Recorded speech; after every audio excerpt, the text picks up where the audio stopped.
භගවතු අරහතෝ සම්මා සම්බුද්දස්ස. ශ්‍රද්ධා සම්පන්න කාරුණික පින්තුනි, අපේ ගෞරවනීය ජිනීවා බෞද්ධ විහාරය සහ ජාත්‍යන්තර බෞද්ධ පදනමේ ඒ ගෞරවනීය අපේ නායක මාහිමිපාණන් වහන්සේ ඇතුළු පූජනීය මහා සංඝරත්නයන් අවසරයි ශ්‍රද්ධා සම්පන්න කාරුණික පින්තුනි, උතුම් සද්ධර්ම ශ්‍රවණයට ඔබ කවුරුත් සූදානම් වන මොහොත. ඒ වෙසක් සම්බුදු තෙමගුල සිහිපත් කරමින් අද දවසේදී මේ හැම කෙනෙක්ම උතුම් සීල සමාදානයේ යුක්ත වෙලා ඊටමත් පුණ්‍යවන්ත දවසක් හැටියට අද දවස මේ විදිහට කවුරුත් ගත කරන්නට යෙදෙන්නේ. ඒ උතුම් දවසේදී මේ හැම දිනෙකම මේ මොහොතේදී සූදානම් වන්නේ ලෞතර සම්මා සම්බුදුරජාණන් වහන්සේ දේශනා කළ ඒ උතුම් සද්ධර්ම සාගරයෙන් සල්පයක් නමුත් මේ මොහොතේදී ශ්‍රවණය කරගන්නට. පින්තුනේ, තමන්ගේ ජීවිතය පිළිබඳව භාග්‍යතුන් වහන්සේ අපට පෙන්වා දුන්නේ අපේ ජීවිතයේ යථාර්ථය පිළිබඳව මේ කොයි මොහොතක නැති වෙලා යන දෙයක්ද කියන එක හරියට කියන්නට බැරි වගත්, ඒ වගේම ඒ අල්පායුෂ්ක ජීවිතයක් ලබාගත් අප විසින් මේ චරිතබ්බම් බ්‍රහ්මචර්යයන්, මේ බ්‍රහ්මචර්යාවෙහි හැසිරිය යුතුයි, කත්තබ්බම් කුසලං, මේ කුසල ධර්මයන් සම්පාදනය කරගත යුතුයි කියලා. ඉතින් ඒ නිසා අපි අපේ මනුස්ස ජීවිතය අර්ථාන්විතව අද දවසේදී ගත කළ යුතු වෙනවා. අර්ථාන්විත දේවල් අපේ ජීවිතය තුළ අපි සොයා යා යුතු වෙනවා. අපි ජීවිතයේ සාර්ථක බව සඳහා ගොඩක් දේවල් එකතු කරන්නට සූදානම් වුණත්, අපි බොහෝ දේවල් අනුසාරයෙන් අපි ජීවිතයේ සාර්ථක බව පිළිබඳව කල්පනා කළත්, පින්නතුනි, අපිට ජීවිතයේ කවදාවත් අපි ගොඩනගා ගන්න කිසිම දෙයක් අපිට අවසානයේදී යහපත පිණිස පවතින්නේ නැහැ. ඒ වගේම අපිට පිහිට සැනසෙල්ල පිණිස, අපිට සංරක්ෂණය පිණිස ඒ කිසිම දෙයක් අවසාන වශයෙන් හේතු වෙන්නේ නැහැ. ඒ නිසා භාග්‍යතුන් වහන්සේ අපට පෙන්වා දුන්න ඒකායන ධර්මයක් තියෙනවා නම්, ප්‍රතිපදාවක් තියෙනවා නම්, ඒ උත්තරීතර ප්‍රතිපදාව තමයි පින්නතුනි අපට මේ ශාසනයේ යම් කිසි නිවීමක් කුරුම කර දෙන දෙයක් හැටියට දකින්න පුළුවන්කම තියෙන්නේ. ඒ නිසා අපි මේ උතුම් ප්‍රතිපදාව තුළ අපේ ජීවිතය හික්මවා ගත යුතු වෙනවා. මරණයත් සමග, ලෙඩවීමත් සමග අතහැරී යන ගොඩක් දේවල් අපිට කවදාවත් රැකවරණයක් සදන්නේ නැහැ. නමුත් කෙනෙක් හිත හදාගත්තොත්, තමන්ගේ මනස සකස් කරගත්තොත්, ඒක තමයි ඔහුට රැකවරණයක් සදන එකම දේ බවට පත්වන්නේ. ඒ නිසා අපි සකස් කරගත යුත්තේ, නැතිනම් හදාගත යුත්තේ අපේ මනස. ඒ මනස සකස් කර ගැනීමේදී, නැතිනම් හිත හදා ගැනීමේදී අපිට වැදගත් වෙන්නේ ලෞතර බුදු පියාණන් වහන්සේ පෙන්වා දුන්න ඒ උතුම් ධර්ම මාර්ගය. ඒ උතුම් ධර්ම මාර්ගය බුදුරජාණන් වහන්සේ ලෝකයේ තුල තියෙන දුක් ස්වභාවය දැකලා ඒ දුක ඉක්මවන්නට පුළුවන් විදිහටයි අපිට පෙන්වලා දුන්නේ. ඒ කියන්නේ ලෙඩවීම, මරණය, මහලු බව ආදී මේ අපිට වළක්වා ගත නොහැකි යම් කිසි දුක් රාශියක් තියෙනවා නම්, ඒ දුක් රාශියෙන්ම මේ ජීවත් වෙනකොටම අපිට මිදෙන්නට පුළුවන්කම තියෙන්නේ මේ උතුම් ධර්ම ප්‍රතිපදාව තුළ අපි ගමන් කිරීම තුළින්, නැතිනම් ධර්මය අනුගමනය කිරීම තුළින්. ඒ නිසා අපි හරියටම තේරුම් ගන්නට අවශ්‍යයි බුදුරජාණන් වහන්සේ පෙන්වා දුන්න ඒ ධර්මය මොකද්ද, ඒ ප්‍රතිපදාව මොකද්ද, නැතිනම් මේ දර්ශනය මොකද්ද කියන එක පිළිබඳව අපි මූලික ලෙසම අපේ අවධානය යොමු කළ යුතුයි. පින්නතුනි, අපිට බොහෝ වෙලාවට ලෝකයේ පිළිබඳව තියෙන ආකාරය, දැක්ම පිළිබඳව බුදුරජාණන් වහන්සේ අපට පැහැදිලි කරන්නට යෙදුණා.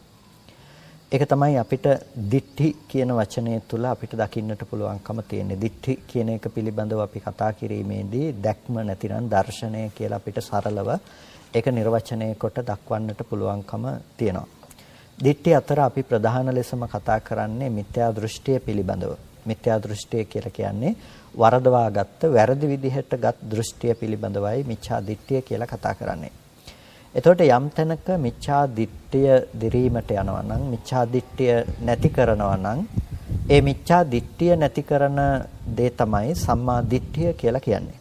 ඒක අපි සම්මා දිට්ඨි කියන වචනේ නැතිනම් යහපත් දැකීම යහපත් දර්ශනය කියන වචනය තුළ අපි ඒක කතා බහ කරනවා සාකච්ඡා කරනවා.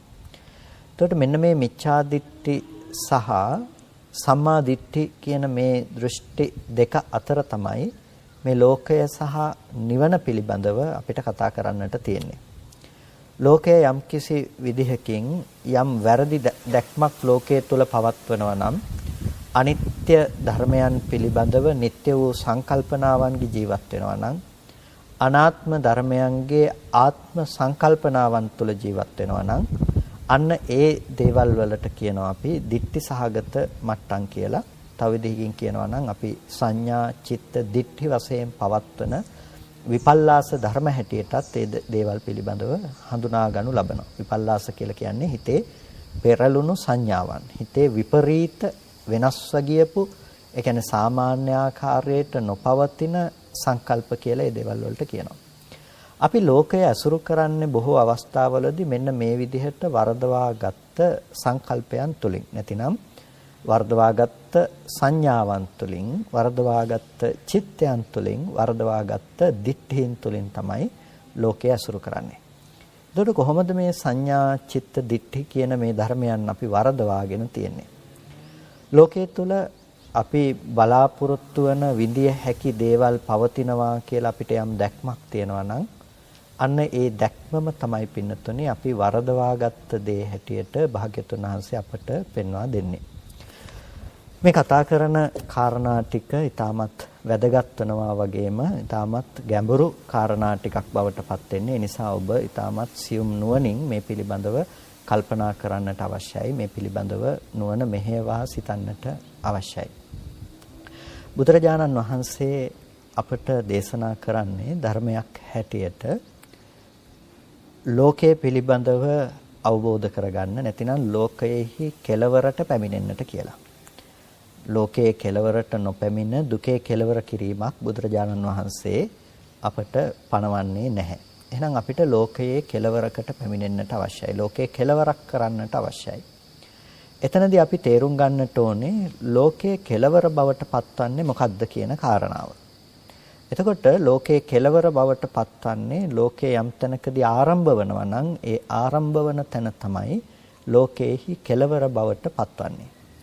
වෙලාවක බුදුරජාණන් වහන්සේ ළඟට ඇවිල්ලා කෙනෙක් අහනකොට ස්වාමීනි ලෝකයේ කියනවා කොතකින්ද මේ ලෝකය කියලා කියන්නේ කියලා අහනකොට බුදුරජාණන් වහන්සේ ලෝකය පිළිබඳව අපූර්ව නිර්වචනයක් සපයනවා. ඒක කියන්නේ බොහොම දාර්ශනික නිර්වචනයක් සපයනවා ලෝකය පිළිබඳව. එතකොට ඒ තුළ මුළු බුද්ධ ශාසනයේම හර පද්ධතිය මුළු බුද්ධ ශාසනයේම දර්ශනය ඒක ඇතුළත් වෙලා තියෙනවා. එතකොට මොකද්ද ඒ කතා කරන ලෝකය කියන දැක්ම කියලා බුදුරජාණන් වහන්සේ තනදී පෙන්නනවා. යම් කිසි තැනක ඇස තියෙනවා නම් රූපය තියෙනවා නම් චක්කු විඥානය තියෙනවා නම් අන්න ඒක ලෝකයයි. එතන ලෝක ප්‍රඥප්තිය තියෙනවා. යම් තැනක ඇහැ තියෙනවා නම් රූපේ තියෙනවා නම් ඒ ඇස රූපයේ තියෙන චක්කු විඥානයේ තියෙන තැනක ලෝකේ පවතිනවා. ලෝක ප්‍රඥප්තිය තියෙනවා. කන සද්ද සෝත විඥාන කියන ධර්ම ටික පවතිනවා නම් එතන ලෝකයේ තියෙනවා. ලෝක ප්‍රඥප්තිය පවතිනවා. නාසය ගන්ධයේ ඒ ගහන විඥානයේ තියෙනවා නම් එතනදී යම් තැනක එතන ලෝකයේ ලෝක ප්‍රඥප්තිය තියෙනවා. ජීවහාව රස ජීවහා විඥාන, කාය පොට්ටබ්බ කාය විඥාන, ඒ වගේම මනෝ ධම්ම මනෝ විඥාන කියන මේ දේවල් පවතිනවා නම් අන්න එතන ලෝකය සහ ලෝක ප්‍රඥප්තිය තියෙනවා.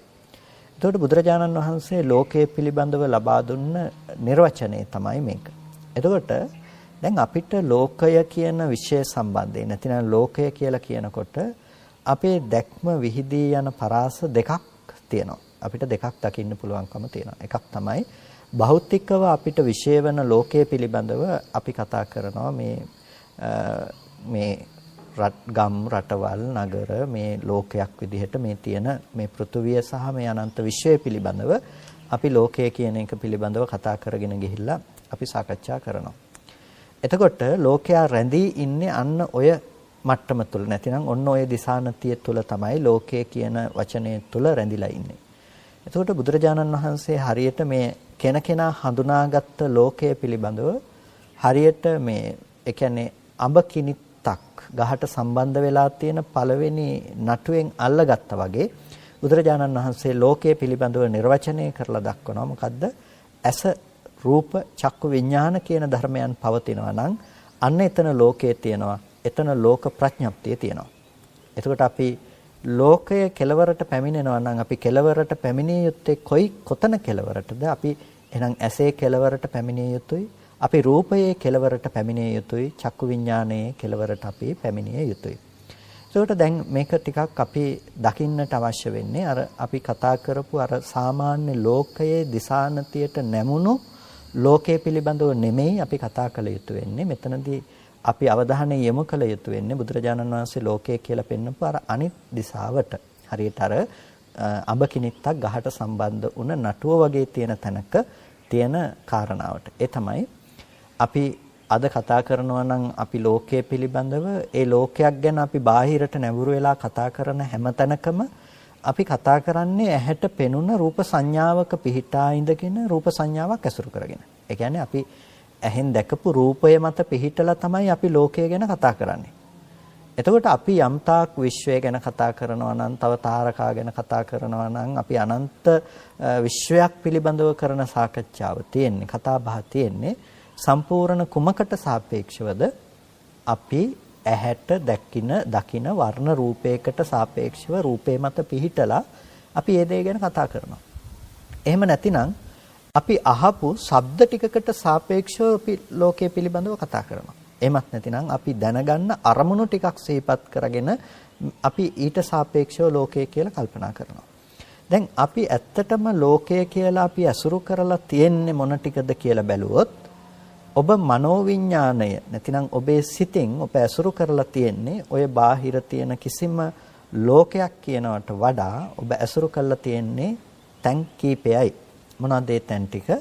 ඔබ ඇහැට ආපු වර්ණ සටහන දැනගෙන තියෙනවා, කනට පැමුණුණු ශබ්ද සටහනක් දැනගෙන තියෙනවා, ශබ්ද සංඥාවක් දැනගෙන තියෙනවා, දිවට දැනුණු රසයක් දැනගෙන තියෙනවා, නාසයට දැනුණු ගන්ධයක්, කයට දැනුණු ස්පර්ශයක්, මනසට අරමුණු වුණ මනසින් සිහිපත් කරපු අරමුණක් දැනගෙන තියෙනවා.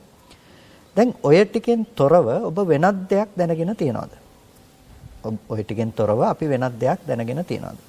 අපේ ඇහැට ආපු නැති වර්ණ සටහනක් ඔබ කිසිම කාලයක දැකලා තියනවද? ඇහැටපත් නොවුණු වර්ණ සටහනක් කිසිම කාලයක දැනගෙන තියනවද? ඇහැටපත් නොවුණු වර්ණ සටහනක් පිළිබඳව අපිට කවදාවත් දැකීමක් ඇති කරගන්න පුළුවන් කමක් නැත්තේ නේද? ඒ අනුසාරයෙන් දැනගන්න පුළුවන් කමක් නැත්තේ නෑ. කවුරු හරි කිව්වොත් ඒ බඳු දෙයක් තියනවා කියලා ඒ බඳු වූ ශබ්දයක් අපිට අහන්න පුළුවන්කම තියෙනවා. ඒකත් කනටපත් වුණ ශබ්දයේ අනුසාරයෙන් අපි මානසිකව ගොඩනගා ගන්න සංකල්පයක් පමණයි. එතකොට මෙන්න මේ විදිහට අපි ලෝකය කියලා යමක් අපි ගොඩනගාගෙන තියනවා නම් ඒ ලෝකය කියලා අපි අසුරු කරන සෑම තැනම අපිට ගොනු කරන්නට පුළුවන් තැනක් විදිහට අපිට හම්බ වෙන්නේ කොහෙද? ඇස, කන, නාසය, දිව, ශරීරය, මනස කියන මෙන්න මේ ආයතන ටික. එතකොට අපි මේකට කියනවා සලායතන කියලා.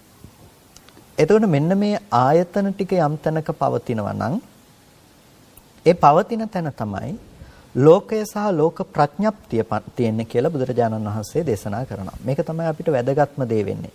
මේ ටික පවතිනවා නම් අන්න ඒ පවත්නා තැන ලෝකය සහ ලෝක ප්‍රඥප්තිය තියෙනවා. මේ ටික පවත්නා තැන ලෝකය සහ ලෝකේ පැනවීම තියෙනවා.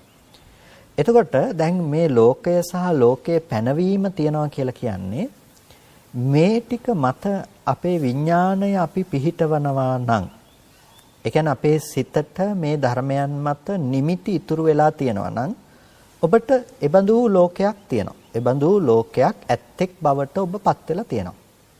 මොකක්ද කිව්වේ? දැන් අපි ඇහැට පෙනුණු යම් රූපයක් අපිට බාහිර තියනවා කියලා ඒ බාහිර ඇති බවට අපිට මානසිකව ඉතුරු වෙලා තියෙනවා නම් නිමිති අන්නේ මානසිකව බාහිර ඇති බවට නිමිති ඉතුරු වෙලා තියෙන එබඳු ලෝකයක් අපිට තියෙනවා. එබඳු ලෝකයක් අපිට පවතිනවා. එතකොට එබඳු ලෝකයක් ඇසුරු කරන පුද්ගලයෙකුත් මේ පැත්තේ ජීවත් වෙනවා. එතකොට දැන් ඔන්න අපිට ලෝකය නිර්මාණය වෙලා තියෙනවා. එහෙනම් මේ බුදුරජාණන් වහන්සේ දේශනා කරන්නේ කෙනකෙනා තුල නිර්මාණය වන ලෝකයේ පිළිබඳව. ඒ කියන්නේ අපි ලෝකයේ විඳින්නේ කෙනකෙනාට සාපේක්ෂ විදිහට. එතකොට තමන් තුලයි ඒ ලෝකයේ සහ ලෝක ප්‍රඥප්තිය උපදෝගෙන තියෙන්නේ. ඒක තව කෙනෙකුට සාධාරණ වෙන්නේ නැහැ. එයාට සාපේක්ෂ ලෝකයේ සහ ලෝක ප්‍රඥප්තිය උපදෝගෙන තියෙනවා. ඒකයි ලෝකේ නානත්වයක් අපිට දකින්න පුළුවන්කම තියෙන්නේ. එතකොට ඒ ලෝකේ නානත්වය තිරසංගත සතෙකුට ලෝකයාගේ ලෝකයේ මිසක ඒක අපේ ලෝකය නෙමෙයි. එතකොට ඒක ඒ භූමි නානත්වයක් අපිට දකින්න පුළුවන්කම තියෙන. ඇයි ලෝකයේ ගොඩනගා ගන්නේ කෙනකෙනා තුල නිසා. අපි කවුරුත් එකම ලෝකය නෙමෙයි අපි භුක්ති විඳින්නේ. නැතිනම් අපි කවුරුත් එකම ලෝකයේ දකින්නව නෙමෙයි. අපි හැමදම තමන් තුල නැතිනම් මේ එකම මනෝවිඤ්ඤාණය නැමැති ටැංකිය ඇතුලෙන් එකම රාමුව ඇතුලෙන් එක දශමයක්වත් අපි එළියට ගිහිල්ලා නැහැ. මනෝවිඤ්ඤාණය නැමැති මේ රාමුව ඇතුලෙන් මේ ටැංකිය ඇතුලෙන් අපි එකම දශමයක්වත් එළියට ගිහිල්ලා නැහැ. ඒක තමයි ලෝකයේ යථාර්ථයේ බවට පත් වෙලා තියෙන්නේ. ඇයි එහෙම කියන්නේ? එහෙම කියන්නේ අපි හැම වෙලාවකදීම ලෝකය කියලා යම් දෙයක් ඇසුරු කරනවා නම් ඒ ඇසුරු කරන සෑම තැනම අපි ඇසුරු කරලා තියෙන්නේ බාහිර පවත්නා නිමිති සමුදායකට අනුව. ඒ කියන්නේ අපි ඇහැට පෙනුණු රූපය පිළිබඳව අපි කල්පනා කරනවා ඒක පවතින දෙයක් හැටියට. ඒ නිසා ඒ බඳු රූප තියෙන ලෝකේ තියනවා කියලා අපි සංකල්පයක් ඇසුරු කරනවා. එතකොට මුළු ලෝකෙම තියනවා කියලා පින්නතුනේ අපි ඇසුරු කරන්නේ සංකල්පයක් විදිහටනේ. ඇහැට එක්වරක් පැමිණි රූපය නැවත කවදාවත් ඇහැට එන්න පුළුවන් කමක් නැත්තේ නැහැ. එතකොට කන කරා පැමිණි ශබ්දය නැවත කවදාවත් ආයේ නැවත එන්නෙත් නැහැ. ඒ කලින් ශබ්දයේ දැනුණු ප්‍රසාදේ නැවත උපදින්නෙත් නැහැ. එතකොට මේ දේවල් දැනගත්ත හිත ආපහු උපදින්නෙත් නැහැ. හැබැයි අපි මොකද කරලා තියෙන්නේ? අර පිය සටහන් ටික ඉතුරු කරලා තියෙනවා. ඒ කියන්නේ අර ධර්ම ටික හටගෙන ඉතුරු නැතුව නැති වෙනකොට ඒක පවතිනවා කියලා ගත්ත මනෝවිඤ්ඤාණයෙන් ගත්ත නිමිති ටික අපි එළියේ තියෙන බවට ඉතුරු කරලා තියෙනවා. අන්න ඒ විදිහට තමයි අපිට ලෝකය නිර්මාණය වෙලා තියෙන්නේ. නිසා අපි යම්තාක් විඳපු දේවල් තියෙනවා නම් ඒ විඳපු ලෝකය තියෙනවා. ඔබ දැකපු යම්තාක් දේවල් තියෙනවා නම් ඒ දැකපු ලෝකය ඔබට තියෙනවා. ඒ දේවල් ඉතුරු වෙලා තියෙනවා. ඒ දේවල් පවතිනවා ලෝකෙ තුල කියලා සංකල්පයක් අපිට තියෙනවා. අපි ලෝකය කියලා ඇසුරු කරන්න පින්නතුනේ අන්න ඒ විදිහට පවතින සංකල්ප රාශියකින් ඇසුරු කරගත්ත තැන. එතකොට අපි හැම වෙලාවකදීම දැන් ඇසුරු කරන්නට පුරුදු වෙලා තියෙන තැන තමයි ඒ සංකල්පමේ වශයෙන් ගොඩනගාගත්ත දේ ලෝකය කියලා පවතිනවා කියලා හිතාගෙන ඇසුරු කරනවා. ඔබට පුළුවන් දැන් ওই රටේ ඉඳලා ලංකාවට එන්න ඔබ එන්නේ මෙහි තියෙන දේ බලන්න. එතකොට මෙහි තියෙන රට බලන්න ඔබේ නිවස හෝ ඔබ දන්න හඳුනන අය හෝ ඒ පවතින දේවල් බැලීම සඳහා තමයි ඔබ පිටත් වෙලා එන්නේ. එතකොට ඔබ යම් වෙලාවක මෙහි පිළිබඳව දැක්කනම් ඔබ යම් වෙලාවක මෙහි පිළිබඳව ඇහුවනම් ඒ අහපු දේ පවතිනවා කියලා හිතාගත්ත ඒ තියනවා කියලා මනස තුල ගොඩනගාගත්ත සංකල්පයේ තියෙන නිසා ඔබ ඒ දේ කරා ඔබ නැවත පැමිණෙනවා. දැන් යෑමීම් පේනවා. යෑමීම් පෙනෙන්නේ කුමක් නිසාද? ඔබට ඒ දේ පවතින නිසා ලෝකයේ තුල පවතින දේ ඇසුරු කරන්නට ඔබට යෑමක් පෙනෙනවා. නැවත ආපසු යෑමක් පෙනෙනවා. එතකොට මේ ලෝකේ පැවැත්ම කියන දේ ওই විදිහට තමයි ගොඩ නැගිලා තියෙන්නේ. එතකොට ඔය යෑමීම් කරන්න පුළුවන් මට්ටමේ මනෝභාවයක් තියෙනවා කියලා කියන්නේ. ඒ කියන්නේ දැන් අපිට යන්න එන්න පුළුවන්කම තියෙන අපි දැකපු තැනට නැවත යන්න පුළුවන්කම තියනවා වගේම තමයි අපි යම් වෙලාවක මේ කය අරගෙන යන්න බැරි තත්යක තිබුණොත් නැවත අපි ප්‍රතිසන්දි වශයෙන් හරි තව තැනකට යනවා කියන එක සිද්ධ වෙන්නේ. ඇයි එහෙම සිද්ධ වෙන්නේ? අපේ දැක්ම තියෙන්නේ මේ දේවල් ලෝකෙ තුල පවතිනවා කියලා. ඒ බඳු කර්මයක් අපි රැස් කරගෙන තියෙනවා. එතකොට ඒ රැස් කරගත්ත භවයට ඒ ලෝකෙ තුල පවතින බවට අපි ගත්ත ඒ සංකල්පය තුල තියෙන ඒ කර්ම බීජ සකස් කරගෙන තියෙන ආකාරය අනුව අලෝභ දේශ මොහනං හොඳ තැනකට ලෝභ දේශ මොහනං නරක තැනකට ප්‍රතිසන්දි වශයෙන් යනවම තමයි යන්නේ. මොකක් විඳින්න පුළුවන් වෙන්නද? අර විදිහේ ස්කන්ධ ටිකක් උපාදාන වශයෙන් අල්ලගන්න පුළුවන් තැනකට තමයි යන්නේ. gedara මතක් කරගෙන යනකොට gedara විඳින්න පුළුවන් මට්ටමේ ඒ බඳු රූප විඳින්න පුළුවන් මට්ටමේ තැනකට තමයි ප්‍රතිසන්දි වශයෙන් බැස ගන්න ගිහිල්ලා. එතකොට එතන ඇති උනේ අලෝභ දේශ මොහ අරමුණු නම් හොඳ තැනක උපදී. ලෝභ දේශ මොහ අරමුණු නම් ඉපදුනේ ඊට අනුරූපීව ඒ වගේ තැනක උපදී. එතකොට ඔහොම තමයි ලෝකයේ කර්මය කියන දේ පවා රඳා පවතින්නේ. අපි ඇති කරගන්න ඔය මූලික දැක්ම අනුව. නැතිනම් අපි කාම ධාතුව කියලා කියනවා එකට. අපි රූපේ පැත්තේ දකින රූප, ශබ්ද, ගන්ධ, රස, ස්පර්ශ කියන දේවල් පැත්තේ අපි හොඳ වටින දේවල් සහ නොවටින දේවල් දකින මනෝභාවය අපිට පිහිටලා තියෙනවා නම් ඒකට කියනවා කාම නිස්ෘත සංකල්පනා පවත්වනවා කියලා. අපි කියනවා කාම ධාතුවේ කියලා. ඊට අනුරූපීව තමයි අපි ප්‍රතිසන්දි වශයෙන් යන්නේ. ඇයි? අපි ඉන්නේ කාම ලෝකේ. එතකොට කෙනෙක්ට ලෝකේ වෙනස් කළොත් දැන් ලෝකේ වෙනස් කරන්න නම් එයා මොකද්ද වෙනස් කරන්න ඕනේ? අපි ලෝකය කියලා ඇසුරු කළේ අපි හිතෙන් ගොඩනගාගත්ත සංකල්පේ නම් කෙනෙක් ඉන්නවා ලෝකයේ සංකල්පය වෙනස් කරනවා. හරියට මේ ඇහි කාචය වෙනස් වුණොත් අපිට පේන දේ වෙනස්ව පේනවනේ. ඇහි කාචය වෙනස් වුණොත් අපිට ලෝකේ පේන දේවල් වෙනස්ව පේන්න පටන් ගන්නවා. එතකොට අන්න ඒ කාචය වෙනස් කළා වගේ තමයි අපි සංකල්පය වෙනස් කරනවා කියලා කියන්නේ. අපි පේන දේ වෙනස් කරනවා. ඒ තමයි අපි මනෝවිඤ්ඤාණ මට්ටමින් අපි දකින විදිහ වෙනස් කරලා අපි පෙන්වලා දෙනවා. එතකොට ලෝකේ අපි දකින දේට වඩා එයා ගිහිල්ලා ධානයක් උපදවගෙන රූපාවචර මට්ටමේ නිමිති තමයි එයාට ඇසුරු වෙන්න පටන් ගන්න. එතකොට මොකද වෙන්නේ? එයා ස්කන්ධ ටික කියලා ඇසුරු කරන්නේ ඒ මට්ටමේ දෙයකට. එයාගේ තෘෂ්ණාව පවත්වන්නේ ඒ මට්ටමේ දෙයකට. එයා අර කාමයේ අනුව හැසිරෙන කෙනෙක් බවට පත් වෙලා නැහැ. එතකොට ඔහුට ප්‍රතිසන්දි වශයෙන් යනවා නම් කොහෙටද යන්නේ? ඔහු ගොඩනගාගත්ත ලෝකයට තමයි ඔහු ප්‍රතිසන්දි වශයෙන් යන්නේ. එතකොට දැන් මෙන්න මේ විදිහට ලෝකය ඇසුරු කරගෙන ජීවත් වෙනකොට ඒ පුද්ගලයින්ට සාපේක්ෂව ලෝකයේ ගොඩනගෙන ආකාරය සහ ලෝකය පනවන ආකාරය ගැන බුදුරජාණන් වහන්සේ අපට දේශනා කරනවා. ඒ නිසා එහෙනම් අපි මේ ලෝකයෙන් කෙලවරටපත් වෙන්නට ඕනේ. ලෝකයෙන් කොහොමද අපි කෙලවරට පැමිණෙන්නේ? ලෝකයේ කොහොමද අපි මුලට යන්නේ? පින්නතුනේ අපිට ලෝකයේ කෙලවරට පැමිණෙනවා නම් දුක කෙලවර කරන්නට අපි ලෝකයේ කෙලවරට පැමිණිය යුතු වෙනවමයි. එහෙනම් අපි පැමිණිය යුතු කෙලවර මොකද්ද? අපි ඇස පිළිබඳව අවබෝධ කරගත යුතුයි, රූපය පිළිබඳව අවබෝධ කරගත යුතුයි, චක්කු විඥානය පිළිබඳව අවබෝධ කරගත යුතුයි. එතකොට ඒ ධර්ම පිළිබඳව අවබෝධ කර ගැනීමම අපිට මේ ලෝකයේ පිළිබඳව අවබෝධ කර ගැනීම බවට පත් වෙනවා. ඒ අවබෝධයම තමයි දුකේ කෙලවර කිරීම බවට පත් වෙන්නේ. මොකද අපි දුක විඳින්නේ හැමදාම සත්ත්ව පුද්ගල භාවයක් මත පිහිටා ඉඳලා. අපි දුක කියන දේ ගොඩනගා ගන්නේ සත්ත්ව පුද්ගල ප්‍රඥප්තියක් මත, සත්ත්ව පුද්ගල භාවයේ මත පිහිටා සිටලා. ලෝකේ ගොඩනගා ගන්නේ අපි ලෝකේ විඳින්නේ ඒ විදිහට. ඉතින් මෙන්න මේ කාරණා පිළිබඳව අපි විග්‍රහ කර ගන්නකොට අපිට වටිනා සූත්‍ර දේශනාවක් දකින්නට පුළුවන්කම තියෙනවා. ඒ තමයි සංයුත්ත නිකායේ අපිට දකින්නට ලැබෙන යමක කියන සූත්‍රය. මේ යමක සූත්‍රය ඊටාම වැදගත් සූත්‍ර දේශනාවක්. බුදුරජාණන් වහන්සේගේ කාලෙදී සිදු වුණ එක පුංචි සිදුවීමක් අරඹයා තමයි මේ සූත්‍රය තියෙන්නේ. නැතිනම් ඒ සිදු වුණ අවස්ථාවේ සරියුත්තරුන් වහන්සේ විසින් ඒ ප්‍රශ්නයක් ඇති වුණ අවස්ථාවකදී ඒ ප්‍රශ්නය විසඳපු ආකාරය අපිට මේ සූත්‍රය තුළ දකින්න පුළුවන්කම තියෙනවා. ඉතින් සරියුත්තරුන් වහන්සේ ජේතවනාරාමේ වැඩ ඉන්න කාලෙදී යමක කියන හාමුදුරුවන්ට පාපී දෘෂ්ටියක් ඇති වුණා. මොකද්ද මේ පාපී දෘෂ්ටිය? බුදුරජාණන් වහන්සේ දේශනා කළ ධර්මය යම්සේ මම දන්නවා නම් මම දන්න විදිහට යතහ කීනාසවෝ බික්ඛු උච්චජ්ජති විනස්සති නොහෝති පරම්මරණ ක්ෂීනාස්රෝ භික්ෂුන් වහන්සේ උච්චජ්ජති විනස්සති උච්ඡේදයටපත් වෙනවා. මොකක් නිසාද උච්ඡේදයටපත් වෙන්නේ?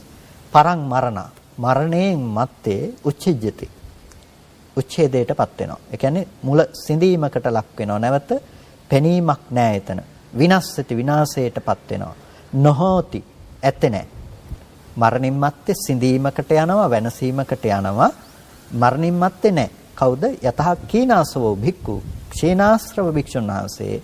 තව විදිහකින් කියනවා නම් රහතන් වහන්සේ උච්ඡේජ්ජති, සිඳෙනවා, විනාශයටපත් වෙනවා, මරණින් මත්තේ නැහැ. මේක තමයි යමක හාමුදුරන්ට ඇති වුණ මිත්‍යා දෘෂ්ටිය. දැන් සමස්තයක් විදිහට අපි සම්මුතිය තුළ අපිද කතා කරන්නේ රහතන් වහන්සේ මරණින් මත්තේ උපදින්නේ නැහැ කියලා. එතකොට අන්න ඒක තමයි මෙතනදී මිත්‍යා දෘෂ්ටියක් කියලා කියනවා. විශේෂයෙන්ම යමක හාමුදුරන්ට ඇති වෙනවා මිත්‍යා දෘෂ්ටියක්. රහතන් වහන්සේ උච්ඡේදයකටපත් වෙනවා, සිඳීමකටපත් වෙනවා, මරණින් මත්තේ නැවත උපතක් නැත, මරණින් මත්තේ නැති වෙන ස්වභාවයකටපත් වෙනවා කියලා මේ යමක හාමුදුරන්ට මිත්‍යා දෘෂ්ටියක් ඇති වෙනවා. ඉතින් බොහෝ අවස්ථාවල අපි මේ කාරණාව කතා කරලා තියෙනවා. මෙතනදී විශේෂයෙන් කතා කරන්නට අවශ්‍ය වුණේ සරියුත්තරුන් වහන්සේ විසින් මේ මතවාදය සංසිඳ වීම සඳහා නැතිනම් මේ මතවාදය දුරු කිරීම සඳහා පෙන්වා දෙන කාරණා ටික අපිට මෙතනදී තේරුම්ගෙන සිටීම ඊටාම වැදගත් වෙනවා.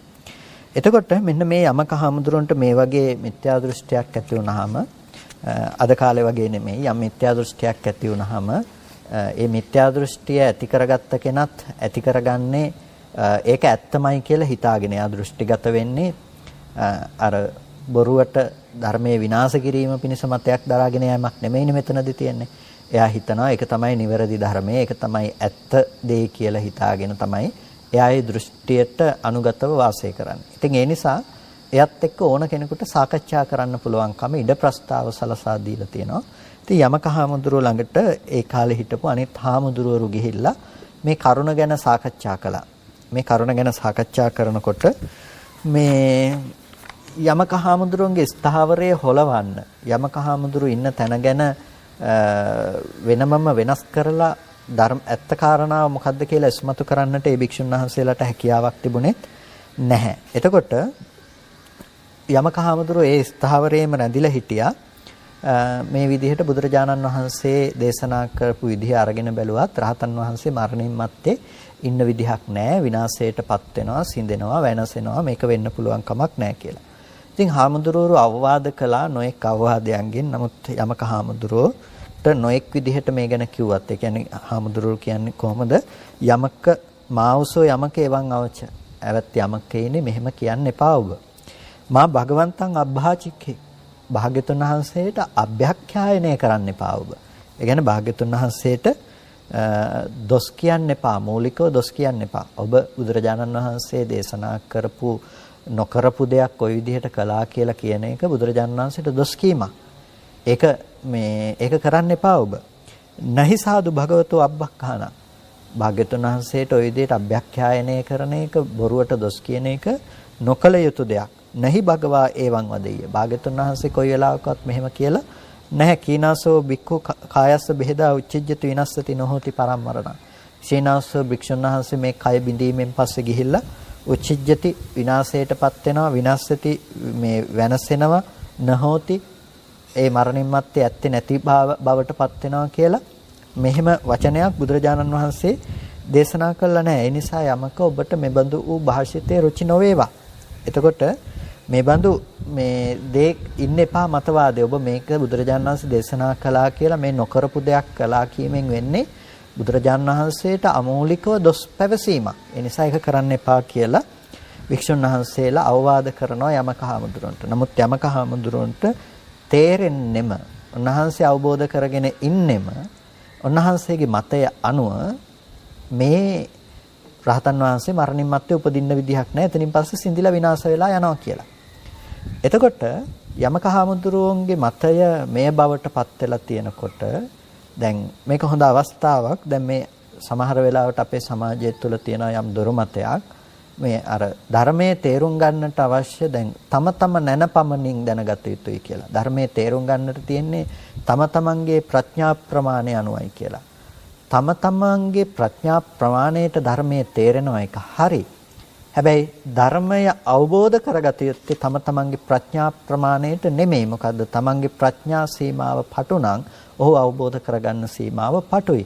ඒ නිසා ඔහු ප්‍රඥාවේ සීමාව පුළුල් කරගත යුතු වෙනවා. ඔහු ප්‍රඥාවේ සීමාව ධර්ම විනයත් එක්ක අරගෙන සංසන්දනය කරමින් ඔහු ප්‍රඥාවේ සීමාව තවදුරටත් පුළුල් කර ගැනීම තුළ බුදුරජාණන් වහන්සේ දේශනා කරපු දර්ශනය අවබෝධ කරගන්නට පුළුවන්කම ලබන්නෙක් වෙනවා. එහෙනම් ඔහුට වැටහෙන පමණින් ගත්තා කියලා එය නිවැරදි බුද්ධ භාෂිතයේ බවට පත් වෙන්නේ නැහැ.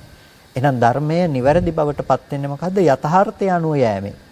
තමන්ගේ මතය ලෝකේ යථාර්ථයේ බවට සැසඳෙනකොට ඒක යනකොට යථාර්ථය පිළිබඳව භාග්‍යතුන් වහන්සේ දේශනා කළ දේශනාවට අනුගත වෙනකොට අන්න ඒක නිවැරදි කියලා කියනවා. එතකොට නිවැරදි වෙන්නේ මොකද්ද? තමන්ගේ මතය නෙමෙයි ලෝකේ යථාභූත ස්වභාවය ගැන දේශනා කරපු බුද්ධ වචනේ නිවැරදි. තමන්ගේ වචනයත් ඊට අනුයාත නම් එහෙනම් ඒ වචනය සත්‍ය වචනයක් හැටියට ගන්නවා.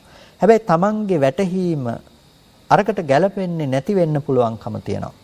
ඒක අපි සංසන්දනය කළ යුත්තේ කුමකටද? භාග්‍යතුන් වහන්සේගේ වචනයත් එක්ක බුදුරජාණන් වහන්සේගේ වචනයත් එක්ක අපි ඒක සංසන්දනය කරගත යුතුයි. දැන් යමක හමුදුරන්ට ඇති උනේ වැරදි දැකීමක්, යමක හමුදුරන්ට ඇති උනේ මිත්‍යා දෘෂ්ටියක්. ඒක උන්වහන්සේගේ වටහා ගැනීම වුණා. උන්වහන්සේ හිතුවා බුදුරජාණන් වහන්සේම දේශනා කරලා තියනවා කියලා. ඒ නිසායි උන්වහන්සේ බඳු දෘෂ්ටියකටපත් උනේ. බුද්ධ වචනය ගැන උන්වහන්සේගේ කියවීම එසේ වුණාට උන්වහන්සේගේ අදහස් ප්‍රකාශ කිරීම හෝ උන්වහන්සේසේ ගැනීම සත්‍යයක් බවට කොයි මොහොතකවත්පත් උනේ නැහැ. ඉතින් මෙන්න මේ විදිහට අනිත් හාමුදුරුවෝ ඇවිල්ලා මේ මිත්‍යා දෘෂ්ටිය දුරු කරන්නට උන්වහන්සේට කරුණු කිව්වත් උන්වහන්සේලාට පුළුවන් කමක් ලැබුණේ නැහැ. යතෝකෝතේ බික්කු නාසක්කින්සු. එතකොට උන්වහන්සේලාට හැකියාවක් ලැබුණේ නැහැ. ඒ පාපී දෘෂ්ටියෙන් යමක හාමුදුරුවන්ව විවේචේතුන් ඒ හාමුදුරුවන්ව මුදවන්නට යමක හාමුදුරුවන්ව පාපී දෘෂ්ටියෙන් නගා සිටවන්නට පුළුවන් කමක් ලැබුවේ නැහැ. එතකොට මේ හාමුදුරුවෝ මොකද කළේ? ඊළඟට යන්න තියෙන තැනට ගියා. ඒ තමයි අග්‍ර ශ්‍රාවකයන් වහන්සේලා නැතිනම් මහා ප්‍රඥ වූ සරියුත්තරුන් වහන්සේ ළඟට ගිහිල්ලා මේ පිළිබඳව දැන්නවා ස්වාමීනි යමක හාමුදුරුවන්ට මේ වගේ මිත්‍යා දෘෂ්ටියක් ඇති වෙලා තියෙනවා. ස්වාමීනි මේ මිත්‍යා දෘෂ්ටිය සංසිඳවන්නට කියලා අපි ගිහිල්ලා මෙබඳු වූ ආකාරයන්ගෙන් පැහැදිලි කළා. නමුත් උන්වහන්සේ මේක පිළිගත්තේ නැහැ. අපිට පුළුවන් කමක් ලැබුණේ නැහැ උන්වහන්සේට මේක පැහැදිලි කරලා දෙන්නට කියලා අර ගියපු හාමුදුරුවරු සරියුත්තරුන් වහන්සේ ළඟට ගිහිල්ලා කිව්වා. එතකොට සරියුත්තරුන් වහන්සේත් හවස් වෙලා ඒ සමාපත්තීන්ගෙන් නැගී සිටලා යමක හාමුදුරුවෝ යම් තැනක නම් එතෙන්ට ගියා. එතනට ගිහිල්ලා යමක හාමුදුරුවොත් එක්ක කතා බස් කරලා ඒ අසකින් වැඩ හිටියා. ඉඳලා මේ යමක හාමුදුරුවන්ගෙන් ඇහුවා ඇත්තද යමක ඔබ මේ වගේ මේ දෘෂ්ටියක් පාපී දෘෂ්ටියකටපත් වෙලා තියෙනවා කියලා කියන්නේ ඇත්තද කියලා. එතකොට යමක හාමුදුරුවෝ කිව්වා ස්වාමීනි මම දන්නේ එහෙම තමයි. මේ විදිහට මේ රහතන් වහන්සේ මරණින් මත්තේ උච්චිජ්ජති විනස්සති නොහෝති සිඳීමකට යනවා විනාශයටපත් වෙනවා මරණින් මත්තේ නෑ කියලා මම දන්නේ ඒ විදිහට තමයි කියලා. ඊට පස්සේ සරියුත්තරුන් වහන්සේ අහනවා හොඳයි යමක ඔබ උත්තර දෙන්නකෝ මම ඔබෙන් ප්‍රශ්න ටිකක් අහන්නම් කියලා. සරියුත්තරුන් වහන්සේ වෙන කරුණු කාරණා කිහිපයක් අහනවා. මොනවද අහන්නේ? තංකින් මඤ්ඤසියාවසෝ යමක රූපං නිච්ඡං වා අනිච්ඡං වාති. යමක ඔබ මොකද හිතන්නේ? රූපය නිට්ටයද අනිත්‍යද? අනිච්ඡං ආවසවත්නි රූපය අනිත්‍යයි. යම් පන අනිච්ඡං දුක්ඛං වාතං සුඛං වාති. යමක් අනිත්‍ය නම් ඒක සැපද එහෙම නැතිනම් ඒක දුකද කියලා අහනවා. එතකොට දුක්ඛං ආවසෝ දුකයි කියලා කියනවා. යම් පන අනිච්ඡං දුක්ඛං විපරිණාම ධම්මං කල්ලන්නුතං සමනුපස්සිතුං ඒතම් මම ඒසෝ හමස්සේ ඒසෝ මේ අත්තාති. එතකොට යමක් අනිත්‍ය නම් යමක් ඒ දුක නම් විපරිණාම ධර්ම නම් ස්වභාවය කරගෙන තියෙනවා නම් අන්න ඒක දකින්න සුදුසුද? ඒක මගේ නැතිනම් ඒ මම හෝ මගේ ආත්මයයි කියලා ඒක දකින්න සුදුසුද කියලා අහනවා. නොහෙතං ආවසෝ. ඇවත්නේ ඒක එහෙම නෙමෙයි කියලා කියනවා. මේක බුදු සමය තුල නැතිනම් බුදුරජාණන් වහන්සේගේ දේශනාවන් තුල ඊටමත් බහුලව දකින්නට තියෙන පර්යායක් තමයි මේ පර්යාය. රාහුල තෙරුන් වහන්සේ බොහෝ කලක් මුළුල්ලෙහි කර්මස්ථානයන් දියුණු කරලා අරහත්ත්වයට පැමිණෙන්නට සුදුසු කාලය කියලා තේරුම් ගත්තට පස්සේ බුදුරජාණන් වහන්සේ සරියුත්තරුන් මේ රාහුල තෙරුන් වහන්සේව එක්කගෙන ගිහිල්ලා කැලේට එක්කන් ගිහිල්ලා උන්වහන්සේගෙන් ප්‍රශ්න විමසනවා. ඒ විමසන කොටත් විශේෂයෙන් මේ පරියාය අපිට දකින්න පුළුවන්කම තියෙනවා. එතකොට කෙනෙකුට මාර්ගඵලාදිගම ලබා ගැනීමේදී ඊටාම වැදගත් දහම් පරියායක් හැටියටයි මේ දහම් පරියාය දකින්න පුළුවන්කම තියෙනවා. මොකද අනිත්‍ය දුක්ඛ අනාත්ම කියන මේ ත්‍රිලක්ෂණ ධර්මය ප්‍රතිවේද කරන දහම් පරියායක්. එතකොට මේ රූපං නිච්ඡං වා අනිච්ඡං රූපේ නිට්ටයද අනිත්‍යද කියලා අහනවා. එතකොට රූපේ නිට්ටයද අනිත්‍යද කියලා අහන එක මේක බොහොම ඊටමත් ගැඹුරු ඊටමත් දාර්ශනික කතාවක්. දැන් මේ සංක්ෂිප්තයක් විදිහට අපි ගත්තොත් දැන් මේ වචනේ මේ විදිහටම ඇහුවා කියන එක නෙමෙයිනේ මෙතන තියෙන්නේ. මේ කාරණාව හා සමග රූපය කියන්නේ මොකද්ද? ඒ රූපයයි අනිත්‍යයි කියන්නේ කියලා මේකත් එක්ක බැඳුණු තව බොහෝ විග්‍රහයක් තියෙනවා. තව බොහෝ කාරණාවක් තියෙනවා. ඒකට මේ සෑම තැනකම අහන්නේ රූපය නිට්ටයද අනිත්‍යද කියලා. අන්න ඒක ඊටාම වැදගත් තැනක්. රූපය නිට්ටයද අනිත්‍යද? ඒ කියන්නේ දැන් මේ කොහෙදිවත් ප්‍රශ්න කරන්නේ නැහැ මේ ගෙවල් දොරවල් නිත්‍යද අනිත්‍යද ගස් කොළන් නිත්‍යද අනිත්‍යද ජේතවනාරාමයේ නිත්‍යද අනිත්‍යද කියන තැන ඉඳලා නෙමෙයි මේ ප්‍රශ්න විමසීම සිද්ධ වෙන්නේ. රූපය නිත්‍යද අනිත්‍යද කියන තැන ඉඳලා. එතකොට මේ රූපය කියන දේ අනිත්‍යතාවය පිළිබඳව කතා කරනකොට මේ ශාසනයේ ඊටාම වැදගත් දහම් පරයයක් බවට ඒකපත් වෙනවා. මොකද හේතුව අපි රූපය අනුව ගිහිල්ලා රූපේ පරියාපන්නව තමයි වාසය කරන්නේ. ඒ නිසා රූපයේ අනිත්‍යතාවය ප්‍රතිවේද කිරීම අත්‍යවශ්‍ය වූවක්. එතකොට රූපේ අනිත්‍යතාවයයි කියලා කියනකොට මේ කියන්නේ භෞතිකව පවතින දේවල් කැඩිලා බිඳිලා විනාශ වෙලා යනවා කියන එකමද කියලා අපිට ටිකක් හිතන්නට වෙනවා. මොකද දැන් මේ ටිකත් එක්ක මේ ටික ඇසුරු කරගෙන යම් යම් මිත්‍යා මතවාද යම් මිත්‍යා දෘෂ්ටි අද සමාජය තුළ බහුල වෙනවා අපිට දකින්න පුළුවන්කම තියෙනවා. ඒ නිසා අපිට මේ කාරණා ගැන විශේෂයෙන් මේ සාකච්ඡා කරන්න අවශ්‍ය වෙන්නේ මේ නිසා තමයි. මොකද දැන් මේකේ තියෙන රූපං නිච්ඡං වා අනිච්ඡං කියලා රූපේ නිච්ඡ හෝ අනිච්ඡද කියලා. එතකොට දැන් මේ වචනත් එක්ක ගිහිල්ලා ඇතැම් වෙලාවට කෙනෙක් කියනවනේ මේක නිච්ච අනිච්ච කියන කතාව අරගෙන ගිහිල්ලා අනිච්ච කියලා කියන්නේ අනිච්ච. එතකොට ඉච්ඡසේ නොපවතින නිසා නැතිනම් කැමැතිසේ නොපවතින නිසා සහ කැමැත්ත ඉෂ්ට නොකරන නිසා තමයි මේ අනිච්ච කියලා කියන්නේ කියලා කෙනෙක් මේ පිළිබඳව අර්ථකථන සපයනවා. එතකොට ඇත්තටම දැන් එහෙනම් රූපං නිච්ඡං කියලා අහන්න නැතුව රූපං නිච්ඡං වා නිච්ඡං කියලා අහන්න නැතුව රූපං ඉච්ඡං වා නිච්ඡං කියලා අහන්න තිබුණේ. දැන් අනිච්ච අනිච්ච කියලා කිව්වනම් එතන න ඉච්ඡ නිච්ඡ කියලා කියන්නත් පුළුවන් කෙනෙකුට. එතකොට එහෙනම් අහන්න ඕනේ ඉච්ඡං වා නිච්ඡං කියලා නිච්ඡං කියලා නෙමෙයිනේ. නමුත් මෙතනදී අහන්නේ රූපං නිච්ඡං වා නිච්ඡං. රූප මේක අපේ සිංහලෙන් කියන්නට වෙන්නේ අපිට නිට්ටය හෝ අනිත්‍යද කියලා. නැතිනම් පාලි විදිහට නම් නිච්ච සහ අනිච්ච. එතකොට මෙතන කියන්නේ ඉච්ඡ කියලා අර මහ ප්‍රාණ ඡයන්න කැමැත්ත ගැන කතාවක් නෙමෙයි මෙතනදී කියන්නේ. මෙතනදී අනිත්‍යතාවය පිළිබඳව කතාවක්. එතකොට දැන් කෙනෙකුට සාමාන්‍යයෙන් ප්‍රශ්නයක් වෙන්නේ අනිත්‍ය දේ දුකයි කියන එකනේ. යම් පනානිච්ඡං දුක්ඛං වාතං සුඛං වා. යමක් අනිත්‍ය නම් ඒක දුකද සැපද කියලා අහනවා. යමක් අනිත්‍ය නම් ඒක දුකද සැපද කියලා අහනකොට දුක්ඛං බන්තේ කියලා උත්තර දෙනවා. දුකයි කියලා උත්තර දෙනවා. તો දැන් මේක භෞතිකව අපි අරගෙන කතා කරනකොට මේ ගැන ප්‍රායෝගිකව ඇතැම් වෙලාවට ප්‍රශ්නයක් ඇති වෙනවා. ලෝකේ අපි යම් දෙයකට කැමති නැහැ. අපි බොහොම අකමැති දෙයක් තියෙනවා. අන්න මේ අකමැති දේ වෙනස් වෙලා නැති වෙලා යනවා. නැතිනම් අනිත්‍යයටපත් වෙනවා. එතකොට අනිත්‍යයටපත් වෙනකොට අපිට සැපක් දැනෙනවා. හොඳයි කියලා අපිට සතුටක් දැනෙනවා. එතකොට එතන සුව වේදනාවක් තියෙනවා.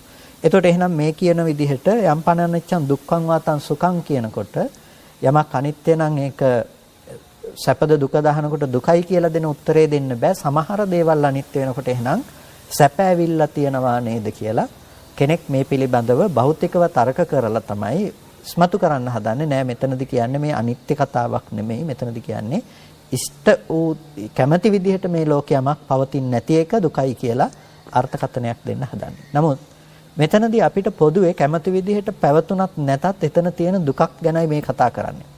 කැමැති විදිහට පැවතුනත් දුකයි. ඒ කියන්නේ සැපක් කියලා අපි කියන තැනක් තියෙන දුකක් ගැන දුකයි කිව්වත් තියෙන දුකක් ගැන තමයි කතා කරන්නේ. මොකද්ද මේ දුක? අනිත්‍යතාවය නිසා එන දුක ගැන කතා කරන්නේ. මොකක අනිත්‍යතාවයේද? රූපයේහි අනිත්‍යතාවය නිසා එන දුකක් ගැන. රූපේ දුකයි කියලායි දේශනා කළේ. රූපය අනිත්‍යයි කියලායි දේශනා කළේ. රූපය කියලා කිව්වේ මොකද්ද? රූපය කියලා කියන්නේ ওই වටිනකම් තියෙන නොවටිනකම් තියෙන දෙයක් ගැන නෙමෙයි මෙතනදී කතා කරන්නේ. රූපය කියලා කියනවා නම් ඇහැට එන වර්ණ සටහන් මාත්‍රය තමයි මෙතනදී රූපය කියලා කියන්නේ. කනට එන ශබ්ද මාත්‍රය තමයි මෙතනදී ශබ්ද රූපය කියලා කියන්නේ. නාසයට එන ගන්ධ මාත්‍රය. එතකොට ඒක සැප හෝ දුක් විදිහට ආවේ නැහනේ. ඇහැට එන වර්ණ සටහන කවදාවත් සැප වෙලා ආවේ නැහැ අපි ළඟට. ඇහැට එන වර්ණ සටහනේ ස්වභාවය මොකද්ද? වර්ණ රූපයක් විදිහට අනාත්ම විදිහට ඇසට පැමිණීම. එතකොට ඒ ඇහැට එන වර්ණ සටහන ඒ මොහොතේ හටගෙන ඉතුරු නැතුව නිරුද්ධ වෙලා යනවා. ඒ මොහොතේ හටගෙන ඉතුරු නැතුව නැති වෙලා යනවා. ඒක තමයි රූපයේහි තියෙන අනිත්‍යතාවය කියලා කියන්නේ. රූපයේහි තියෙන අනිච්ච ලක්ෂණය කියලා කියන්නේ ඒක. එතකොට රූපය අනිච්චයි නම් ඒ අනිච්ච වන වර්ණ රූපේ පිළිබඳව අපිට සත්වය පුද්ගලය කැමැති අකමැති බව ගොඩනගෙන්න බෑනේ. අනිත්‍ය වෙන රූපය ඇතුලේ වටිනකම් නොවටිනකම් තියෙන්න බෑනේ. එහෙනම් ඒ කතා කරන්නේ අන්න ඒ වගේ ඊටාම ගැඹුරු දහම් කරුණක් පිළිබඳව. එතකොට යමක් අනිත්‍ය නම් ඒක දුකයි කියලා කියන්නේ. මේ කියන්නේ නැතිවීම නිසා දුක එනවා කියලා නෙමෙයි. නැතිවීම නිසා යමක් තියනවා, තියෙන දේ නැති වෙන නිසා හිතට දුකක් දැනෙනවා කියන එක නෙමෙයි මේ කියන්නේ. යම් පිච්ඡන් නලබති තම්පි දුක්ඛං කියන එක අපි යමක් නොලබනවා නම් ඒක දුකයි කියන තැන නෙමෙයි මේ කතා කරන්නේ. පියේහි විප්පයෝගෝ දුක්ඛෝ කියන ප්‍රිය දේ වෙනස් වෙනකොට ඒ දේ නැති වෙලා යනකොට දුක එනවා කියන එක නෙමෙයි මේ කතා කරන්නේ. මේ කතා කරන්නේ මොකද්ද? යම් අනිච්ඡං යම් කිසි වස්තුවක් ඒ වස්තුව අනිත්‍ය නම් තං ඒ වස්තුවම දුක්ඛං දුකයි. එතකොට අනිත්‍ය වීම නිසා එන දුකක් පිළිබඳව නෙමෙයි යම් පන යමක් වනාහි අනිච්ඡං අනිත්‍ය නම් යමක් වනාහි අනිත්‍ය නම් ඒ වස්තුවම අනිත්‍ය නම් ඒ අනිත්‍ය වූ වස්තුවම දුකයි. එතකොට ඒ අනිත්‍ය වූ වස්තුවම දුකයි කියනකොට මේ අනිත්‍ය වීම නිසා අපිට මෙහි දුකාව කියන එක නෙමෙයි කියන්නේ. එතකොට අනිත්‍ය වීම නිසා එන දුකක් පිළිබඳව නෙමෙයි මෙතනදී කතා කරන්නේ. මෙතනදී කතා කරන්නේ එකම දෙයක් පිළිබඳව. ඒ තමයි යමක් අනිත්‍ය නම් අනිත්‍ය වෙන ධර්මයම දුකයි කියන එක පිළිබඳව. එතකොට යමක් අනිත්‍ය නම් අනිත්‍ය වෙන ධර්මයේම දුක් වූ ස්වභාවයකින් යුක්තයි.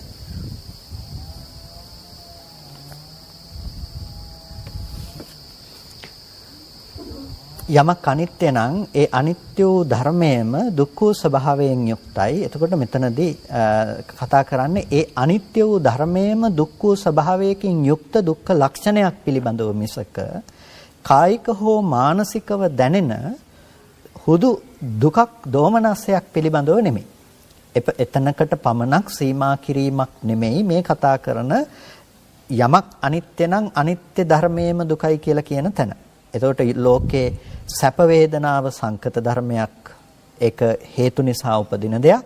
ස්පර්ශ ප්‍රත්‍යයෙන් උපදින දෙයක්. ස්පර්ශය නැති වෙනකොට සැප වේදනාව නැති වෙලා යනවා.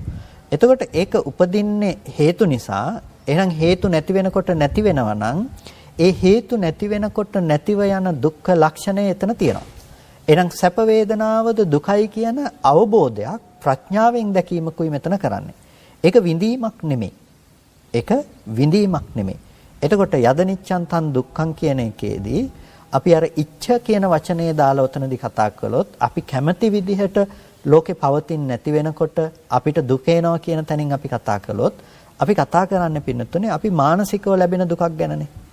අපි කැමති විදිහට ලෝකේ තියෙන්නේ නැති වෙනකොට අපිට මානසිකව පෙළීමක් ඇති වෙනවා. අපි මානසිකව පෙළෙනවා ඒකේ. ඒ මානසිකව පෙළෙන පෙළීම තමයි දෝමනස්සේ කියලා කියන්නේ. අන්න ඒකට නෙමෙයි බුදුරජාණන් වහන්සේ දුක්ඛ ලක්ෂණය කියලා පෙන්නලා දුන්නේ. නැතිනම් යම් පනනිච්ඡන් දුක්ඛං යම් පනනිච්ඡන් තන් දුක්ඛං කියලා පෙන්වුවේ යමක් අනිත්‍ය නම් ඒක දුකයි කියලා පෙන්වුවේ ඔය කියන විදිහට ඇතිවෙන මානසික දෝමනසයක් පිළිබඳව නෙමෙයි. එතකොට එතනදී පෙන්වන්නේ අර සැප වේදනාව කියන ධර්මයේද හේතු නිසා සකස් වන දෙයක් නිසා එතනද පවතින්නේ දුක්ඛ ලක්ෂණයක්. ඒ තමයි සංකත දුක්ඛ ලක්ෂණය කියන එක. සංකත යමක් සංකත නම් ඒ දුක්ඛ ලක්ෂණය ඒක විපරිණාමයටපත් වෙනවා. ඒ ධර්මයේ වෙනස් වෙනවා. අන්න ඒ වෙනස් වීම තමයි අපි මෙතනදී තේරුම් ගන්නට අවශ්‍ය දේ. මේ විපරිණාමයේ ස්වභාවයකට පවතින දේ. ඒ කියන්නේ හේතු නිසා සකස් වෙච්ච දේ. හේතුඵල ධම තමයි අපිට මෙතනදී පෙනෙන්න අවශ්‍ය වෙන ප්‍රධානම දේ බවට පත් වෙන්නේ. එතකොට ඔන්න සරියුත්තරුන් වහන්සේ අහන්නේ ඒ රූපය නිට්ටයද අනිත්‍යද? එහෙම නැතිනම් ජේතවනාරාමයේ හෝ පවතින සත්පුද්ගල භාව නෙමෙයි. අපිට පෙනෙන රූපය නිට්ටයද අනිත්‍යද? ඊට පස්සේ අහනවා වේදනාව නිට්ටයද අනිත්‍යද? ඊට පස්සේ සංඥාව සංඛාරයේ විඥාණය නිට්ටයද අනිත්‍යද? දැන් ඔය ස්කන්ධ පංචකයෙන් එහාට ගියපු තවත් දෙයක් අපිට තියනවාද? ඔය ස්කන්ධ පංචකයෙන් එහාට ගියපු වෙන දෙයක් හයවෙනි ස්කන්ධයක් අපිට ඇත්තේ නැහැ. අපි රූපේ දකිනවා කියන තැනක තියෙන්නේ මොකද්ද? ඇහැ රූප රූපස්කන්ධයට යනකොට අපි වේදනා සංඥා හිතේ වේදනා සංඥා ස්කන්ධ වෙලා චේතනාව සංස්කාර ස්කන්ධය සහ දැනගැනීම විඥාන ස්කන්ධය ඔය ටික තියෙන්නේ. එතකොට අපි යම් තැනක සද්දය අහනවා කියනවා නම් ස්කන්ධ පංචකයක පැවැත්මක්. හැම මොහොතකම ස්කන්ධ පංචකයක පැවැත්මක් කියන තැන තමයි අපිට ලෝකය කියන දේ නිර්මාණය වෙලා තියෙන්නේ. එතකොට දැන් අපි ලෝකය කියලා ඔන්න ඔය ස්කන්ධ පංචකයක් කියන රාමුව ඇතුලේ ඔය කොටුව ඇතුලේ අපි රැඳිලා ඉන්නකොට ඕක තමයි අනිත්‍ය උනේත් ඕක තමයි දුක උනේත් කියලා අපිට පෙන්නනවා. මොකද ඕක හට ගන්නවා සහ ඉතුරු නැතුව නැති වෙලා යනවා. මොහොතින් මොහොත හට ගන්නවා සහ ඉතුරු නැතුව නැති වෙලා යනවා. දැන් යමක හාමුදුරුවෝ කතා කළේ ක්ෂීණාශ්‍රව භික්ෂුන් වහන්සේ මරණින් මත්තේ නෑ, මරණින් මත්තේ විනාශයටපත් වෙනවා, සිඳී යනවා කියලා තැනක්. හැබැයි සරියුත්තරුන් වහන්සේ ප්‍රශ්න අහන්නේ ක්ෂීණාශ්‍රව භික්ෂුන් වහන්සේ ගැන නෙමෙයි. එතනින් නෙමෙයි පටන් ගත්තේ. ලෝකේ රූපය තියෙනවා නම් රූපේ නිට්ටයද අනිත්‍යද, වේදනාව නිට්ටයද අනිත්‍යද? එතකොට උන්වහන්සේ පළවෙනියටම අවධානය අරගෙන ආව යමක හාමුදුරුවන්ගේ අපි සත්පුද්ගල භාවයෙන් ඇසුරු කරන තැන තියෙන යථාර්ථය මොකක්ද කියන තැනට. මොකක්ද ඒ ඇසුරු කරන යථාර්ථය? ස්කන්ධ පංචකයක පැවැත්මක්. ඒ ස්කන්ධ පංචකය හේතු ඇති කල්ලි හටගෙන හේතු නැති වෙනකොට නැති වෙලා යනවා කියන මේ ස්කන්ධ පංචකයක පැවැත්මක් නිස්සත්ත්වෝ නිජ්ජීවෝ සත්වයක් පුද්ගලයෙක් වශයෙන් පනවන්න දෙයක් මේක ඇතුලේ හම්බ වෙන්නේ නැහැ. එතකොට ඒ යමක් ඒ හේතු නිසා හටගෙන හේතු නැති වෙනකොට නැති වෙන විපරිණාම ධර්ම වූ අනිත්‍ය ලක්ෂණයෙන් යුක්ත නම් ඒකට ඒ සංකත දුක්ඛ ලක්ෂණයෙන් යුක්ත නම් අන්න එබඳු වූ දේ සුදුසුද මම කියලා හිතන්න, මගේ කියලා හිතන්න, මගේ ආත්මය කියලා හිතන්න කියලා ප්‍රශ්න කරනවා. එතකොට මම හෝ මගේ හෝ මගේ ආත්මය කියලා ඒ සෝමේ අත්තා කියලා කියන්නේ මේ සාරවත් කියලා හිතන්න සුදුසුද කියලා අහනව නෙමෙයි. මේ කියන්නේ මගේ ආත්මය කියලා හිතන්න සුදුසුද කියලා අහනවා. එතකොට යමක් හේතු නිසා හටගෙන හේතු නැති වෙනකොට නැති වෙනවා නම් ඒක සුදුසු නෑ සත්වයක් පුද්ගලයෙක් ආත්මයක් විදිහට හිතන්න කියලා යමක හාමුදුරුවම පිළිතුරු දෙනවා. එතකොට සරියුත්තරන් වහන්සේ නැවත අහනවා තස්මාතිහාවසෝ යමක යංකින්චි රූපං. එහෙනම් යමක යම්කිසි රූපයක් අතීතනාගත පච්චුප්පන්නං අජ්ජත්තං වා බහිද්ධාව. අතීතනාගත වර්තමාන වූ ඒ වගේම ආධ්‍යාත්මික බාහිර වූ ඕලාරික සුකුම වූ හීන ප්‍රනීත වූ යම් දුර හෝ ළඟ වූ හෝ මේ 11 දරුණු රූපයක් තියෙනවා නම් මේ රූපේ මොකක් හරිම දෙයක් තියනවද? මම මගේ කියලා අල්ලගන්න, මගේ ආත්මය කියලා හිතන්න කියලා අහනකොට මේ විදිහට දත යුතුයි. මේ කිසිම තැනක මම මගේ ආත්මය වශයෙන් එහෙනම් දත යුතු දෙයක් නැහැ කියලා ඔබ දත යුතුයි කියලා කියනවා. කියලා එවම් පස්සං ආවසෝ යමක සුතවාරිය ශාවකෝ රූපස්මින් පිනිබ්බින්දති. එවත් යමකේනි මෙහෙම දකිනකොට ඔහු රූපය කෙරෙහි නිබ්බින්දති. ඔහු රූපය පිළිබඳව කලකිරෙනවා. ආර්ය කලකිරීමක් ඇති කරගන්නවා රූපය පිළිබඳව. ඇයි?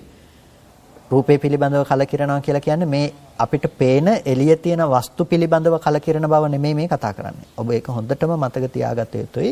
මේ කතා කරන්නේ එළියේ තියෙන වස්තු පිළිබඳව ඇති කරගන්න කලකිරීමක් නෙමෙයි. මේ කලකිරීම මොකද්ද? අර රූපේ පිළිබඳව කලකිරීමක්. හටගෙන ඉතුරු නැතුව නැති වෙන ධර්මයක සත්පුද්ගල බව පවත්වනවා නම් අන්න ඒ බඳු මට්ටමක ඇති වෙන කලකිරීමක් ගැනයි මේ කලකිරීම කියලා කතා කරන්නේ. මේක ආර්ය කලකිරීමක්. ආර්ය නිබ්බිදාවක් පිළිබඳවයි මේ කතා කරන්නේ. ඊට පස්සේ වේදනාව ගැනත් අහනවා ඒ විදිහට සංඥා සංඛාර විඥාන ආදී දේවල් පිළිබඳව. ඊට පස්සේ නැවත අහනවා තංකින් මඤ්ඤසී ආවසෝ යමකම. එවත් යමකේනේ ඔබට මොකද හිතෙන්නේ? රූපං තථාගතෝති සමනුපස්සති. රූපේ තථාගතයන් කියලා හිතනවාද? මෙතන තථාගත කියන શબ્දය කියන්නේ සත්වයා හැඳින්වීම සඳහා. නැතිනම් ක්ෂීණාශ්‍රවයන් වහන්සේ කියලාත් ඇතැම් තැනකදී කියනවා. එතකොට තථාගත කියලා කියන්නේ යතහ ආගතෝ තථාගතෝ යම්සේ ආවනම් එසේ ගියා. එතකොට බුදුරජාණන් වහන්සේටත් අපි තථාගත කියලා කියනවා. හැබැයි එතන තථාගත කියන්නේ මේ අර්ථයෙන් නෙමෙයි. ඒක වෙනම අර්ථයකින්. මෙතන සත්වයා හඳුන්වන්නත් තථාගත කියලා කියනවා. ඇයි? කර්ම කෙලෙස් ටිකක් නිසා උප්පත්තිය පිණිස ආවා. ආපහු කර්ම කෙලෙස් ටිකක් නිසා මෙතනින් තව තැනකට යනවා. එතකොට කර්ම කෙලෙස් නිසා යම්සේ ආවනම් එසේම කර්ම කෙලෙස් ටිකක් රැස් කරගෙන තව තැනකට යන නිසා යතහ ආගතෝ යම්සේ ආවනම් තතහා ගතෝති තතහගතෝ. එසේ ගියෙහින් තථාගත කියලා සත්‍යය හැඳින්වීම සඳහා පාවිච්චි කරනවා. එතකොට අහනවා රූපස්මින් තථාගතෝ සමනුපස්සති. මේ රූපේ කෙරෙහි ඔබ සත්‍යය දකින්නවද? රූපේ කෙරෙහි කෙනෙක් ඉන්නවා කියලා ඔබ කල්පනා කරනවද? රූපේ ඇතුළේද කෙනෙක් ඉන්නේ කියලා අහනවා. ඊට පස්සේ අහනවා මේ නොහෙතන් අවසෝ නෑ. මේ රූපය ඇතුලේ සත්වය කියලා කෙනෙක් ඉන්නවා කියන එක මම කියන්නේ නෑ. එහෙනම් අහනවා අඤ්ඤත්‍ර රූපා තථාගතෝ සමනුපස්සති. එහෙනම් රහතන් වහන්සේ අපි සත්වය කියලා ගත්තොත් එහෙනම් සත්වය කියලා කියන්නේ මේ රූපේ නැතුව ඉන්න වෙනත් කෙනෙකුටද? නෑ මම එහෙම කියන්නේ නෑ කියලා කියනවා. ඊට පස්සේ මේ වේදනා සංඥා සංඛාර විඥාන කියන මේ ස්කන්ධ ධර්මතා ටික ගැන අහනවා. ඊට පස්සේ තමයි වැදගත්ම තැනට එන්නේ. වැදගත්ම තැනට ඇවිල්ලා සරියුත්තරුන් වහන්සේ ප්‍රශ්න කරනවා. එත්තචතේ ආවසෝ යමක දිත්තේව ධම්මේ සච්චතෝ තේතතෝ තථාගතේ අනුපලබ්භ්‍යමානේ. මෙතනදී යම ඇවත් යම කියන මෙතන දිත්තේව ධම්මේ මේ ජීවත් වෙනකොටම සච්චතෝ තේතතෝ සත්‍ය වශයෙන්ම ස්ථාවර වශයෙන්ම ඒ කියන්නේ මේ ස්ථිර වශයෙන්ම තථාගතේ අනුපලබ්භ්‍යමානේ සත්වයක් කියලා කෙනෙක් පණවන්න තැනක් ලැබෙන්නේ නැතුව කල්ලන්නුතේ තං වෙය්‍යාකරණං ඔබ කියන්න සුදුසුද මේ භාග්‍යතුන් වහන්සේ දේශනා කරපු බව මම දන්නවා රහතන් වහන්සේ කය බිඳීමෙන් පස්සේ මරණයෙන් පස්සේ නැවත උපදින්නේ නැහැ කියලා මම දකිනවා කියලා මේක කියන්න සුදුසුද කියලා මේ යමක හාමුදුරන්ගෙන් ප්‍රශ්න කරනවා. ඇයි දැන් ජීවත් වෙනකොටම දැන් අපි අර තථාගත කියන වචනය ඇතම් තැනකදී මම කිව්වා ක්ෂීණාශ්‍රවයන් වහන්සේ හැඳින්වීම සඳහාත් පාවිච්චි වෙලා තියෙනවා කියලා. එතකොට මේ තථාගත කියන වචනේ කෙලෙස් දුරු කරගත්ත ක්ෂීණාශ්‍රවයන් හැඳින්වීම සඳහා භාවිත වෙලා තියෙනවා නම් අන්න ඒ බඳු දෙයට පරයයට දාලා බලන්නකෝ. සරියුත්තරුන් වහන්සේ යමක හාමුදුරුවන්ගෙන් අහන ප්‍රශ්නයක් යමක රූපය ක්ෂීණාශ්‍රවද රහතන් වහන්සේ කියලා කියන්නේ රූපයද කියලා අහනවා. එතකොට රහතන් වහන්සේ කියලා කියන්නේ රූපය නෙමෙයි. රූපේ රහත් නැහැනේ. මේ කන බොන ආහාර ප්‍රත්‍යයෙන් උපදිනු රූපේ නෙමෙයි රහත් වෙන්නේ. එහෙම වුණොත් එහෙම රහත් කෑම වෙනම තියෙන්න වෙනවා. ඒ නිසා රූපේ රහත් නෙමෙයි. එතකොට වේදනාව ස්පර්ශ ප්‍රත්‍යයෙන් උපන් වේදනාව ස්පර්ශය නැති වෙනකොට නැති වෙනවා. වේදනාව රහත් වුණොත් එහෙම රහත්කමත් ඇති වෙනවා නැති වෙනවා මොහොතක් ගන්න එකත් ප්‍රශ්නයක් තියෙනවා. සංඥාව රහත්ද කියලා ඇහුවොත් නෑ සංඥාව රහත් නෑ. සංඥාවත් හටගෙන නැති වෙනවා ස්පර්ශ ප්‍රත්‍යයෙන් හටගන්න දෙයක්. චේතනාවත් ස්පර්ශ ප්‍රත්‍යයෙන් හටගත්ත දෙයක් මිසක රහත් ස්පර්ශ නැති නිසා එහෙනම් චේතනාවත් රහත් වෙන්න විදිහක් නෑ. මොකද රහත් නෝ ස්පර්ශය නිසා රහත් චේතනා හටගන්න විදිහක් නෑනේ. ඒ වගේම විඥාන රහත් විඥාන ඇත්තේ නැහැ. එතකොට තියෙන්නේ සංකත ධර්ම හේතු නිසා සකස් වෙන ධර්ම. එතකොට මේ ධර්මයන්ගේ ස්වභාවය මොකද්ද? හටගෙන ඉතුරු නැතුව නැති වෙනවා.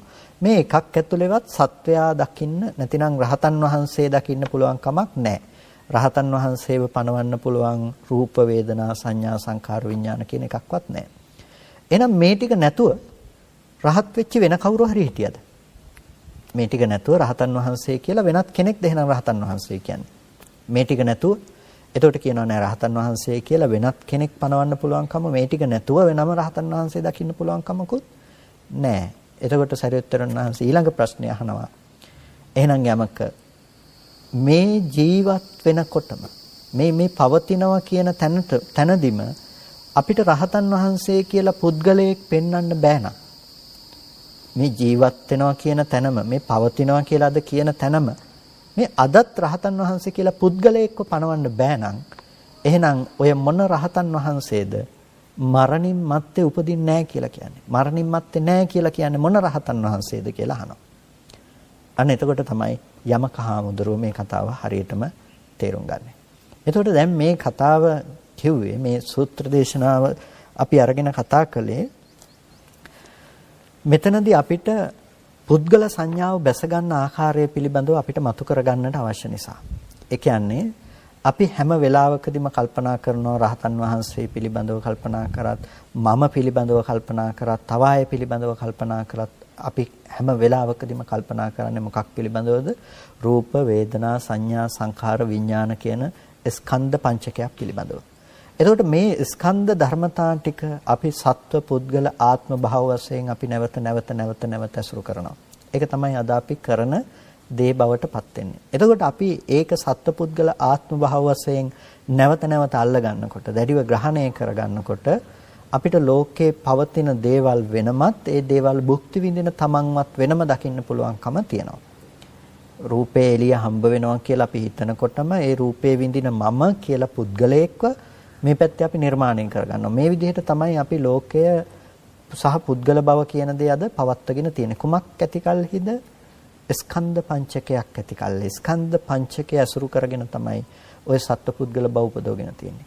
දැන් ස්කන්ධ පංචකය සත්ව පුද්ගල බවකින් හම්බ වෙනකොට මම කියලා හම්බ වෙනකොට ඔක ඇතුලේ මගේ දේවල් හම්බ වෙනකොට, ඔක ඇතුලේ මගේ ආත්මය කියලා දේවල් හම්බ වෙනකොට මොකද්ද සිද්ධ වෙන්නේ? පින්නතුනේ ඒක ඇතුලේ මම වෙච්ච දේවල් හම්බ වෙනකොට, මගේ වෙච්ච දේවල් හම්බ වෙනකොට, මගේ ආත්මය වෙච්ච දේවල් අපිට හම්බ වෙනකොට අන්න එතනදී සිද්ධ වෙනවා අපිට ඒ දේවල් වලට බැසගෙන පවතින මෝඩකම අපිට ක්‍රියාත්මක වෙලා අපිට ඒ දුක විඳින්න පුළුවන් මනෝභාවය අපිට නිකම්ම රැස් වෙලා තියෙනවා. දැන් ඔය ඉන්න මට පුළුවන් ඉපදෙන්න පුළුවන්, ලෙඩ වෙන්න පුළුවන්, මැරෙන්න පුළුවන්, මහලු වෙන්න පුළුවන්, ඕන දුකක් එන්න පුළුවන්කම තියෙනවා. දැන් කායික වූත් මානසික වූ දුක උපාදාන කරගෙන අපි දුක් විඳින්නේ මොකක් ඇති කල්හිද? ඔය ස්කන්ධ පංචකය අපි දැඩිව ග්‍රහණය කරගෙන තියෙනකොට. නැතිනම් අපි ලෝකයේ සහ ලෝකයේ තුල ජීවත් වෙන පුද්ගලයා ඇති කරගෙන තියෙනකොට. දැන් ওই පුද්ගලයාට ලෙඩ වෙන්න පුළුවන්. ওই පුද්ගලයාට දැන් මරණයටපත් වෙන්න පුළුවන්. ওই පුද්ගලයාට අකමැති දේවල් වලට මුහුණ දෙන්න වෙන්න පුළුවන්. ඔය ඉන්න පුද්ගලයාට තමන් හිතන දේවල් ඉටු නොවීම කියන ඉෂ්ට දේවල් නොලැබීම කියන දේ සිද්ධ වෙන්නට පුළුවන්. කැමැතිසේ නොපැවැත්ම කියන මානසික දුක ඔය ඉන්න පුද්ගලයා කරා පැමිණෙන්නට පුළුවන්. කාටද පුළුවන්කම තියෙන්නේ? ස්කන්ධ පංචකය පුද්ගලයෙක් කියලා අල්ලගත්ත, කෙනෙක් කියලා අල්ලගත්ත තැනක මේ දුක එයා කරා පැමිණෙන්න පුළුවන්කම දැන් ලැබිලා තියෙනවා. එතකොට පින්නතුනි දැන් මේ දුක කෙනෙකුට අවශ්‍ය නම් නැති කරගන්න. මේ දුක ඉවත් කරගන්න කෙනෙකුට ඕනේ නම් කොහොමද මේ දුක කෙනෙක් ඉවත් කරගන්නේ? මේ දුක නැති කරගන්න අවශ්‍ය නම්, මේ දුක කෙනෙකුට ඉවත් කරගන්න අවශ්‍ය නම්, මේ දුක ඉවත් කරගත යුතු වෙන්නේ, මේ දුක නැති කරගත යුතු වෙන්නේ අර ස්කන්ධ ධර්මයන් පිළිබඳවම යථා භූත ඥාන දර්ශනය උපදවගෙන. අද අපි පුද්ගල භාව වශයෙන් ලෝකයේ පවත්වන්නේ ඔය ස්කන්ධ ධර්මතා ටික මතම වැරදි චිත්‍රයක් ඇඳගෙන. මේක හරියට බිත්තියක් වැහෙන්න ඇඳපු චිත්‍රයක් වගේ අපි භුක්ති විඳින්නේ චිත්‍රය වගේ තැනක තමයි අපි ජීවත් වෙන්නේ.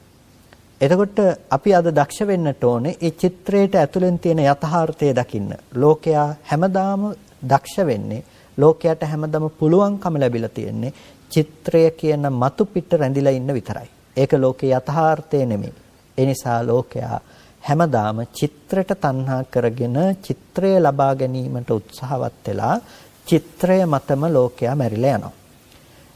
නමුත් සසර පරතරක් හොයන කෙනෙක් චිත්‍රය ඉක්මවා ගිහිල්ලා එතන තියෙන ගඩොල් වැලි සිමෙන්ති පාට කියන ටික දැනගෙන එයා චිත්‍රය නූපදින තත්ත්වයටපත් කරලා චිත්‍රයට තණ්හා නොකර ඉඳලා මිදෙන තැනකටපත් වෙනවා. එතකොට අද අපි උත්සාහවත් වෙන්න ඕනේ චිත්‍රය ඇතුලේ රණ්ඩු වෙලා, චිත්‍රය ඇතුලේ හැප්පිලා, චිත්‍රය ඇතුලේ මැරෙන හිස් මානසික මට්ටම තුල රැඳිලා ඉන්නේ නැතුව චිත්‍රය ඉක්මවා ගිය අර යථාර්ථවාදී දර්ශනය උපදව ගන්න. එතකොට ඒ දර්ශනය උපදව ගන්න යනකොට අපිට හම්බ වෙන්නේ අර ස්කන්ධ ධර්මතා ටික කියන දේ පිළිබඳව නුවණ පවත්වන්න. ස්කන්ධ ධර්මයන් පිළිබඳව නුවණ පවත්වන්න. එතකොට අපිට වැදගත් වෙන මානසිකාර ක්‍රමවේදය තමයි අපි ඔය කතා කළේ. අපිට දකින්න වෙනවා රූපය පිළිබඳව, අපිට දකින්න වෙනවා වේදනාව පිළිබඳව, අපිට දකින්න වෙනවා සංඥාව, සංකාර, විඥාන කියන ධර්මයන් පිළිබඳව.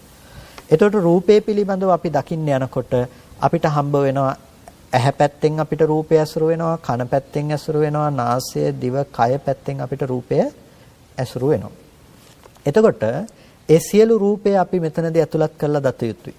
එතකොට ඒ සියලු රූපය ඇතුළත් කරලා දැනගන්නකොට රූපය අනිත්‍යයි. රූපය අනිත්‍යයි. ඒක තමයි අපි ප්‍රතිවේද කළ යුතු දේ බවට පත් වෙන්නේ. රූපය අනිත්‍යයි කියලා කිව්වේ ඒ අනිත්‍යතාවය ඔබ දකින්න පුරුදු වෙන්න එපා. ගෙවල් අනිත්‍යයි, මේවා කැඩිලා බිඳිලා යනවා, විනාශ වෙනවා. මේ මම අනිත්‍යයි, මේ කය දිරලා මරණයටපත් වෙලා යනවා. එතකොට මේ අල්ලපු ගෙවල් වල ඉන්න මිනිස්සු අනිත්‍යයි, ඒවා මැරිලා යනවා, වෙනස් වෙනවා යනවා. මේ තැන් වලින් අනිත්‍ය කියන දේ නිවන් දකින්න අවශ්‍ය, අනිත්‍ය දකින්න අවශ්‍ය නම් එතනින් විතරක් අල්ලගන්න එපා. ඒකත් ලෝකෙ තුල අනිත්‍යක් තමයි. හැබැයි මේ අනිත්‍ය මේ පවතින දේක අනිත්‍යක්. ඒක දැක්කා කියලා සම්මුතිය තුල දකින අනිත්‍ය ඒක නිවන් දකින්න හේතු වන අනිත්‍යක් බවට පත් වෙන්නේ නැහැ. එහෙනම් අපි අනිත්‍ය දැක්ක යුත්තේ කොතෙන්ද? රූපයේ අනිත්‍ය අපි ප්‍රතිවේද කළ යුතුයි. ඒ රූපයේ අනිත්‍ය ඇති දේක අනිත්‍ය නෙමෙයි. රූපයේ අනිත්‍ය කියලා කියන්නේ අපිට ඇස ඇතිකල්හි රූපය හටගන්න ආකාරය, ඇස නැති වෙනකොට රූපේ නැති වෙන ආකාරය, චක්කු විඥානය ඇතිකල්හි රූපය හටගන්න ආකාරය, චක්කු විඥානය නැති වෙනකොට රූපේ නැති වෙන ආකාරය. ඒ කියන්නේ ඇසත් රූපයත් සිතත් කියන මේ තුන් දෙනෙකුගේ එකතුව ඇතිකල්හි තමයි මේ රූපය කියන දේ හටගන්නේ. මේ ධර්මතා තුනක එකතුවෙන්. එතකොට අපි කියනවා නම් පේන්නේ රූපය කියලා යථාර්ථයක් විදිහට අපි කවදාවත් රූපය තියෙන දේ ඒ විදිහට දැකලා නැහැ. අපි කවදාවත් තියෙන රූපේ ඒ විදිහට දැකලා නැහැ. ඇයි එහෙම කියන්නේ? අපි දැකලා තියෙන්නේ ඇහැ පෙන්නලා දෙන විදිහට මිසක රූපේ පවතින විදිහ නෙමෙයිනේ. ඒකනේ කෙනකෙනාට වෙනස්ව දකින්නේ රූප. වර්ණන්දතාවයේ ලෝකේ තියෙන්නේ. එක එක සත්වයින්ට එක එක විදිහට ওই රූපේ දකින්න පුළුවන්කම තියෙන්නේ. කාට පේන විදිහද? ඇත්තම දේ. ප්‍රසාද වෙනස් වෙනකොට රූපේ වෙනස් වෙලා. එතකොට අපි කියනවා නම් පේන්නේ එළියේ තියෙන රූපයයි කියලා. දැන් ඊළඟට ප්‍රශ්න එනවානේ කාට පේන රූපේද ඇත්තම රූපේ කියලා. එනිසා අපිට කොයි වෙලාවකවත් කියන්න පුළුවන් කමක් නැහැ තියෙන යථාභූත වුණ රූපේමයි ඇහැට පේන්නේ කියලා. මොකද පෙනීම කියන දේ ඇති කරලීමට රූපයේ එකම සාධකයේ බවට පත් උනේ නැහැ. ඒක උපකාරක ධර්මයක් විතරයි. එතකොට ඒ ආපු වර්ණ සටහන ඇහැට පතිත වුණාට පස්සේ ප්‍රසාදයට අනුරූප වෙච්ච දේවල් ටික විතරයි ගෝචර කරගන්න පුළුවන්කම ලැබුණේ. එහෙනම් අපිට ප්‍රසාදය ඇති වෙන්න හේතුවක් තියෙනවා. ප්‍රසාදය ඇති උනේ අවිද්‍යා, කර්ම, තණ්හා, ආහාර කියන හේතු ටිකක් නිසා. අවිද්‍යා, කර්ම, තණ්හා කියලා කියන්නේ හිත පැත්තෙන් ඇති කරගන්න හේතු ටික. ආහාර කියලා කියන්නේ කන බොන ආහාරය නිසා ඇති වෙන ඕජාමය ගතිය. එතකොට මේ සතර මහා ධාතුව හදලා මේ ඇහැ කියන මේ ඝන රූපය හදලා මේ ඔක්කොම කරන්න හේතුනේ මොකද්ද? සතර මහා ධාතුව කියන දේ. එතකොට නැතිනම් මේ ආහාරය අසුරු කරගෙන තියෙන ඕජාමය ගතිය තමයි මේකට හේතුනේ. එතකොට මේ චක්කු ප්‍රසාදයේ උපදවන්න ප්‍රධාන හේතුවක් තමයි කන බොන ආහාරය කියන එක. ඒ ඕජාමය ගතිය ඇහැ උපදවන්න යෙදෙන්නේ නැතිනම් ඔය ඇහැ හදන්න පුළුවන් කමක් නැත්තේ නෑ එතන. නැතිනම් ප්‍රසාදය ඒ සතර මහා ධාතුවේ උපවත් බව, කණ්ණාඩියක අර තියෙන උපවත් බව වගේ මේ ප්‍රසාදය අසුරු කරගත්ත උපවත් බවක් හදන්න බෑ. ඕජාමය ගතිය නැතිනම් කන බොන ආහාර ප්‍රත්‍යයන්ගෙන් ලැබුණු ඕජාමය ගතිය නැත්නම් ඒක හදන්න පුළුවන් කමක් නෑ එතන හිත තිබුණත්. ඒ වගේම අවිද්‍යාව, කර්මය, තණ්හාව කියන එකෙන් අපි කර්මයෙන් ගෙනාවේ නැත්නම් ප්‍රතිසන්දි කර්මයේ මගින් ඇහැ උපදවන්න පුළුවන් කියන බව ගෙනාවේ නැත්නම් කිසිම විදිහකින් ඔය ඇහැ උපදින්නේ නැහැ. ඒ කිසිම විදිහකින් ඇහැ උපදින්නේ නැහැ. එතකොට ඇහැ උපදිනවා නම් යම් තැනක එතන අවිද්‍යාවේ, කර්මයේ, තණ්හාවේ කියන මේ හේතු ටිකේ පැවැත්ම තියෙනවා. අවිද්‍යා, කර්ම, තණ්හා කියන හේතු ටික නිසා තමයි නැවත නැවත මේ ඇහැ සකස් කරනවා කියන දේ සිද්ධ කරන්නේ. දැන් කර්මය වෙනස් කළොත් ඊළඟට පේන ඇහැ වෙනස් කරන්න පුළුවන්කම තියෙනවා. අපි හොඳම උදාහරණයක් හැටියට කතා කරන්නේ මිලක්කතිස්ස කතාවේදී ඒ වැද්දා පැටව ලැබෙන්නට ඉන්න මොදෙනක් මරාගෙන කනවා. ඒ අකුසල චිත්තය මොනතරම් බලවත් ඔහුට නැග්ගද කියනවනම් එතන ඒ ලෝභ ද්වේෂ ඒ අකුසල චිත්තයන් එයාට ඒ මොහොතේ මේ කර්මයේ විපාක පිණිස පැමිණුණා. ඔහු දිට්ඨ ධම්මව ප්‍රේතෙක් බවට පත් වුණා. දිට්ඨ ධම්ම ප්‍රේතෙක් බවට පත් වුණා කියලා කියන්නේ ඔහුට වතුර පේන්නේ නැතුව ගියා. මහා පිපාසයක් දැනෙනවා. ඇහැට වතුර පේන්නේ නැහැ. දැන් එළියේ වතුර නැහැ කියලා කිව්වොත් සාධාරණ නැහැනේ. මොකද්ද වෙනස් වුනේ? ප්‍රසාදය වෙනස් වෙනකොට එයාට අර පේන දේ වෙනස් වෙලා ගිහිල්ලා. දැන් ඒක වෙනස් වුනේ මොකක් නිසාද? අවිද්‍යා, කර්ම, තණ්හා කියන ටික වෙනස් වුණා. ඒ මට්ටමේ තැනකින් තමයි යාට ඊට පස්සේ ප්‍රසාදය උපදින්න ගත්තේ. එතකොට දැන් මේ ප්‍රසාදයේ මේ මට්ටමින් නැවත නැවත උපදවනවා, පවත්වනවා කියන එකට හේතුවක් වෙනවා. මොකද්ද? අවිද්‍යා, කර්ම, තණ්හා කියන ටික. එතකොට අවිද්‍යා, කර්ම, තණ්හා කියන හිත පැත්තෙන් ඇහැ උපදවන්න හදන හේතුවත් ආහාරය කියන ඒ බාහිර හේතුවත් මේ ටික ඔක්කොම එකතු කරලා තමයි චක්කු ප්‍රසාදේ නැතිනම් ඇහැ කියන දේ උපදවලා දෙන්නේ. අන්නේ ප්‍රසාදේ යම් මට්ටමකටද හදන්නේ ඒ මට්ටමට තමයි ඒ කෙනාට රූප දකින්න පුළුවන්කම තියෙන්නේ. ওই ප්‍රසාදය, ওই කර්මය වෙනස් කරලා ප්‍රසාදයේ සියුම් කළොත් මේ අවකාශ ධාතුව ඇසුරු කරගත්ත තව බොහෝ රූප දකින්න පුළුවන්කම තියෙනවා ඔය ඇහැටම. එතකොට අපිට පේන දේ යථාර්ථය නෙමෙයි අද. එහෙනම් ප්‍රසාදයේ කියන මට්ටම යම් මට්ටමකටද ඒ මට්ටමට පෙන්නනවා ඒ ප්‍රසාද රූපය හදන්න අවිද්‍යාව, කර්ම, තණ්හා හේතු වෙලා තියෙනවා, ආහාරය හේතු වෙලා තියෙනවා. ඒ මට්ටමට නම් රූපේ පෙන්නලා තියෙන. එතකොට ඒ රූපේට හේතු ටික වෙන්නේ මොකද්ද? ඔය පේන මට්ටමේ රූපේ පේන්න හේතුව මොකද්ද? අවිද්‍යා, කර්ම, තණ්හා, ආහාර.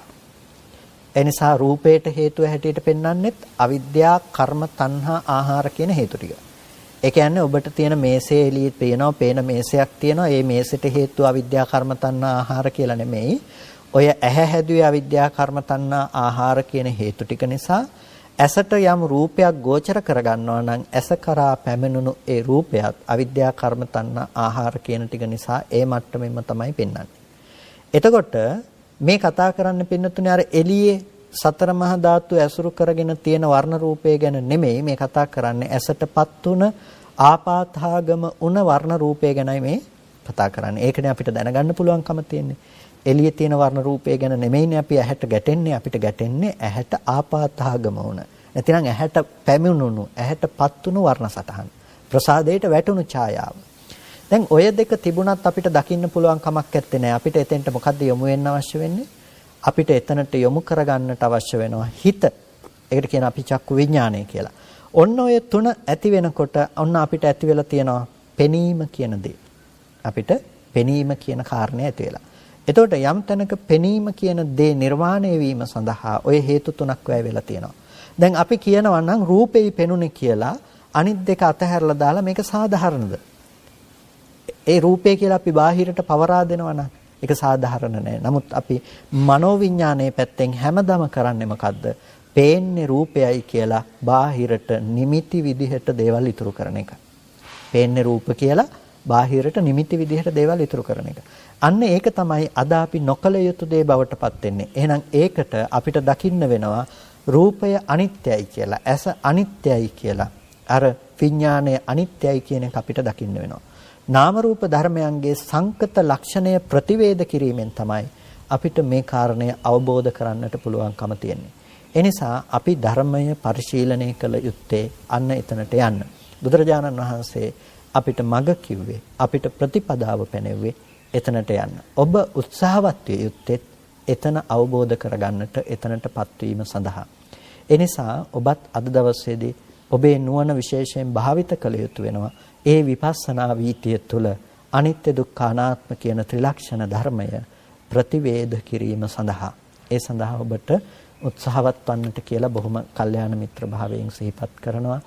කල්පනා කරගන්න බොහොම සත්පුරුෂ අදහසින් හැම කෙනෙක්ම අද දවසේදී සද්ධර්ම ශ්‍රවණය කරගන්නට යෙදුණා. මේ සිද්ධ කරගත්ත සියලු කුසල ධර්මයන් අපි මේ වෙලාවේදී අනුමෝදන් කළ යුතු අයට අනුමෝදන් කරමු.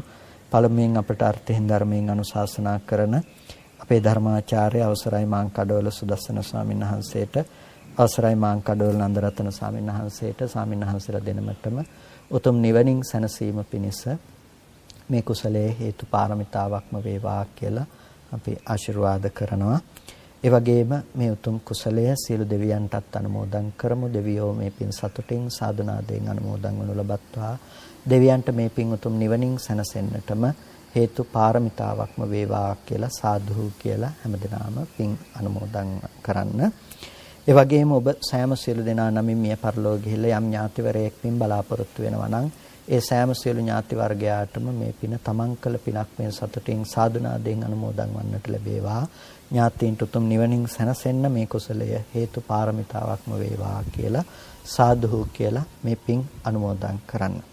ඒ වගේම අද දවසේදී ඔබට මේ සද්ධර්ම දේශනාව ශ්‍රවණය කරගන්නට අවශ්‍ය සියලු කටයුතු සම්පාදනය කරලා ඔබට හැමදාම අර්ථයෙන් ධර්මයෙන් නිරතුරුව අනුශාසනා කරන ගෞරවනීය අවසරයි සුමන ජෝති ස්වාමීන් වහන්සේට, ඒ වගේම ගෞරවනීය අනිකුත් මහා සංඝරත්නයටත් අපි සෙත් ප්‍රාර්ථනා කරනවා. ඒ වගේම මේට අවශ්‍ය පසුබිම සකස් කරන්නට ඒ කටයුතු සම්පාදනය කළ එමල්ලත් විහාරයේ අපේ ගෞරවනීය ස්වාමීන් වහන්සේලාටත් අපි ආශිර්වාද කරනවා. සියලුම ස්වාමීන් වහන්සේලාට මේ කුසල ධර්මයන් නිදුක් නිරෝගී සුවපත් බව චිරජීවනයේ සලසාගෙන ශාසන මාර්ග බ්‍රහ්මචර්යාව යෙහිම් පූර්ණය කරගෙන උතුම් නිවනින් සැනසීම පිණිස මේ කුසලය හේතු පාරමිතාවක්ම වේවා කියලා සාදු කියලා සෙත් ප්‍රාර්ථනා කරන්න. ඒ වගේම ජිනීවා බෞද්ධ විහාරය සහ ජාත්‍යන්තර බෞද්ධ පදනමේ ඒ සියලුම දායක කාරක පින්නතුන්ට සහ සම්බන්ධ වෙන ඔබ සියලු දෙනාටත් මේ උතුම් කුසලය නිදුක් නිරෝගී සුවපත් බව චිරජීවනයේ උරුම කරගෙන උතුම් නිවනින් සැනසෙන්නටම හේතු පාරමිතාවක්ම වේවා කියලා සාදු කියලා පින් අනුමෝදන් වන්න. ඔබ සියලු දෙනාටම තෙරුවන් සරණයි.